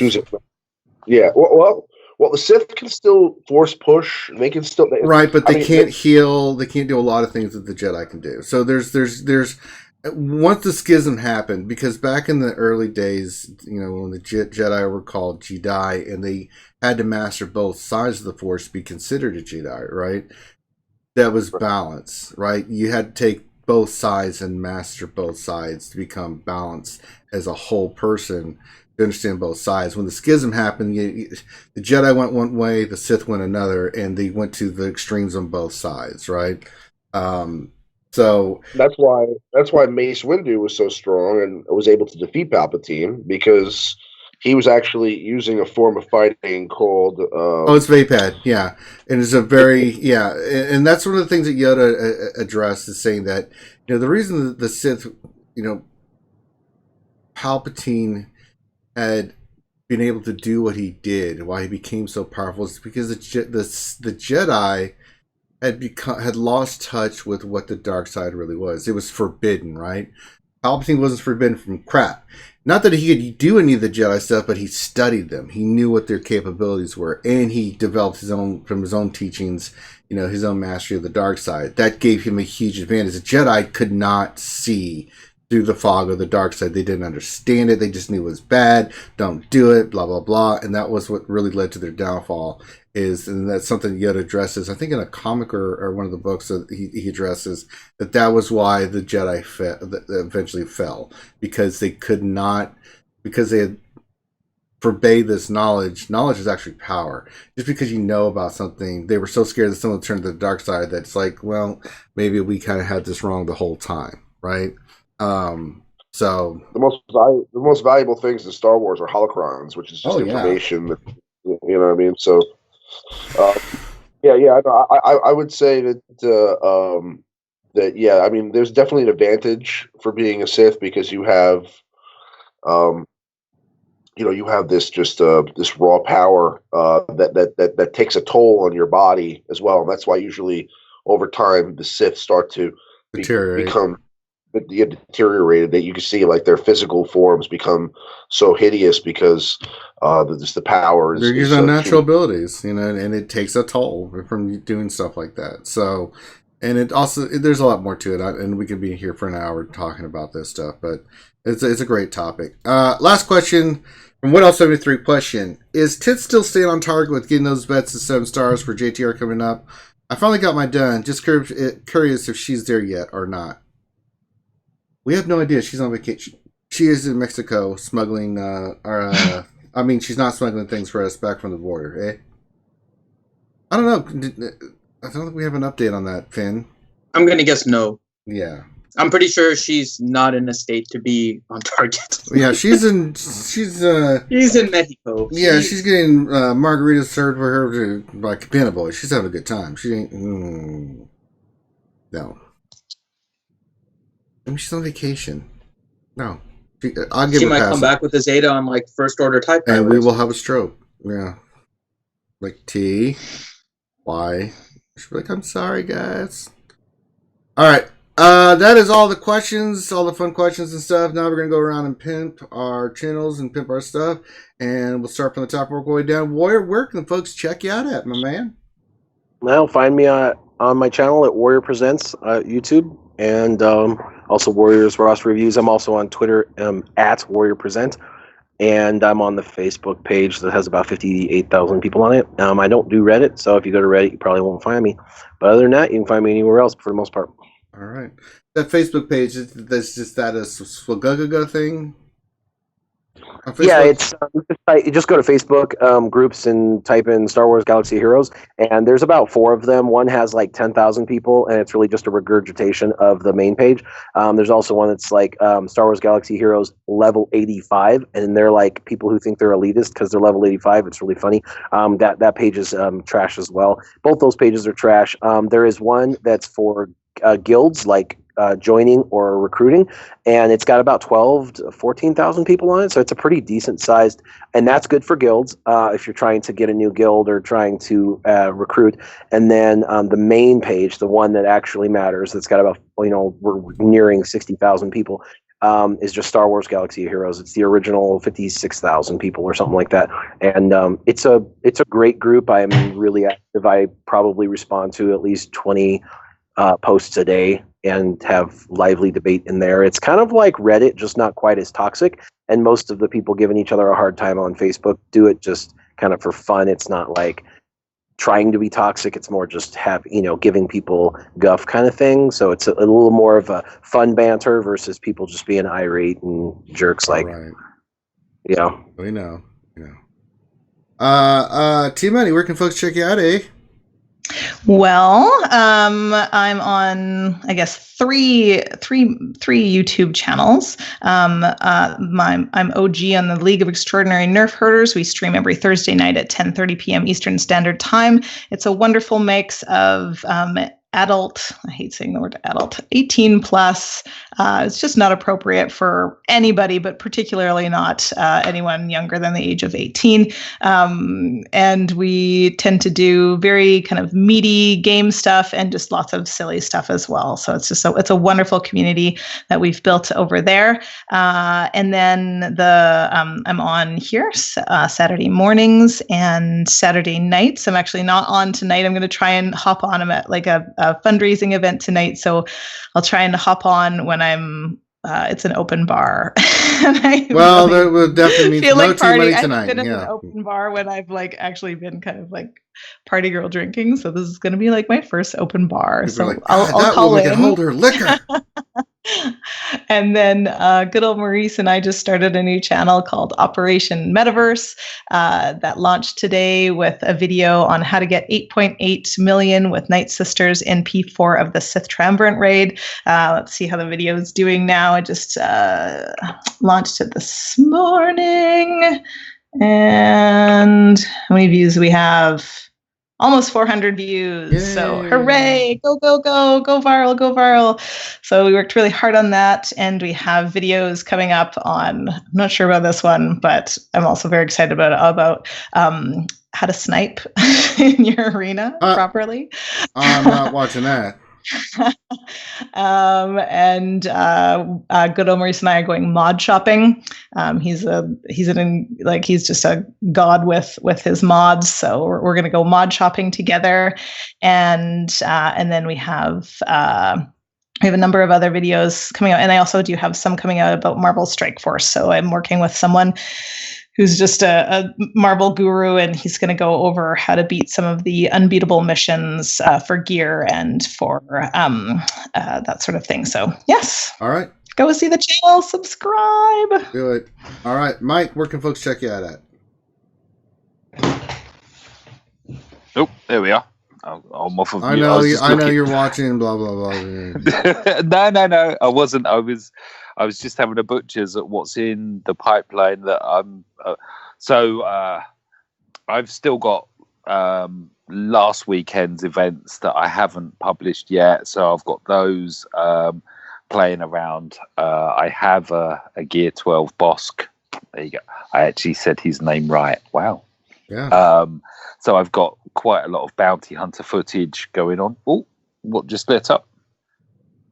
Wagul just donated. Are they Canadian? What's he at? Is that Canadian dollars? I can't. Mm-hmm. Yeah, Wargool 128 gave another $20 Canadian. Oh wow! So thank you very much. Thank He said you, more thank- free coffee. Wow! Thank you very much. I need Go to top my coffee Canada. up. Represent. Canada is representing. Yeah. Oh, Canada! If anyone from Canada's listening, I love maple syrup. No, Mike. Maple syrup. sorry. Mike? Huh? I'll send you maple syrup. I love maple syrup. I've only been to the States once, and did the East Coast, but having the bacon and maple syrup pancakes by Central Park is something that will always stay with me. Just iconic American breakfasts. Yeah. And the setting was fabulous too. But yeah, I have a channel, Mike Hunt SWGOH. Lots of stuff coming up. A lot of bounty hunter action, dark side territory battles, the various leads that I ran today on Emperor's Demise. Yeah, stop on by. And finally, the one and only Ramon. Ramon, where can folks check you out at? You can check me out on YouTube. I have a channel, Ramon Azab, spelled RemonAzab, and I'm also on Twitter at Ramon Azab as well. And I'm the host with my good old compatriot, good old Maurice, on of the Alliance Live Show. We'll be streaming live tomorrow night at around 11 p.m. So stay tuned for that. And we'll also. I'm also, a guest on this show every Saturday. I'd like to be here every Saturday, but as much as possible, because I also work on Saturdays. But other than that, I'm looking forward to putting out some more content over the next couple of weeks. We got a lot of stuff coming with the Solo movie, so I'm hoping to get you guys, as much stuff Information. Yep, but that's pretty much it. All right. And if you're watching this, as I had to stretch for a second, this is, of course, the Reality Skewed Gamers channel. If you're watching this, then hope you enjoyed the content. If you'd like to get updates on when we're streaming and stuff, because we're streaming a lot, then by all means hit that like and subscribe button. Like on the video, subscribe on the channel. It helps get our name out there and helps get our content out there more. And we do the Jedi Academy every Saturday from 10 a.m. to whenever we get done, usually about 12 o'clock this time. We also have the Mature channel, which we'll be doing tonight, which will be on the RSG Mature channel. It's easy to find. Just type in RSG Mature in YouTube. It's the first thing that'll pop up, and you can join us for tonight, where we'll be drinking, playing games, having a good time. I'll do some of the events, and we it's what we do. And I'll do some Battlefront streaming today. No event silly, but I'll probably have a couple people hang out with me, and we'll just we'll talk, chit chat, do some Battlefront, hang out, enjoy life. That's what it's all about. Big note. Not just subscribe and like our channel, guys, but make sure you're supporting these other guys. They take the time out of their busy schedules on a Saturday morning to be here to answer your questions about Star Wars Galaxy of Heroes. They don't have to do that, but they do, and they put out great content. So it behooves you, if you like what you see, to not only support us, but support these other channels. Support Warrior, support Team Monday's New Endeavor, support Mike, support Ramon, all right? It really helps them grow, and it helps them maintain what they're doing, on YouTube, so that we can keep putting out great, content for you guys. Also, tomorrow, so I'll do a Battlefront stream today. We'll do a Battlefront stream tomorrow. Vid Silly will be available. We'll do a lot of Battlefront stream tomorrow. Monday through Friday, we do the lunch stream from 12 to 1 p.m. Eastern, where we just hang out, do roster reviews, answer your questions, have fun with the lunch crew. And then every Wednesday is our regular show from 8 p.m. Eastern to whenever we get done, and that is our Star Wars Galaxy Heroes news show, where we break down the latest and greatest Star Wars Galaxy Heroes and tell you what it all means. This Wednesday coming up is our big show. It's our 100th episode. We're going to have a lot of cool stuff and reminisce and just talk about the game, and me and Finn will relive some happy moments of all this. But yeah, so if you have more questions that we didn't get to today, then come join our Discord. That's what it's set up for. You can go into the Discord. We have a community of over 1,000 people that will be there. That are awesome people that will help you with any question you have, and they usually jump all over the questions before we ever even get a chance to answer, because that's just what they do. We want you to enjoy the experience. We want to help you so you're not struggling. That's what it's there for. So join the Discord as well.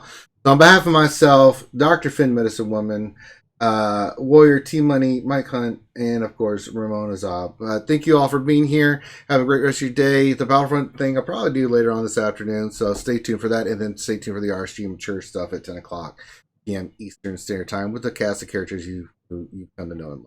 So everyone have a great rest of your day. If we don't hear back from you, and we'll see you on the next stream. Peace.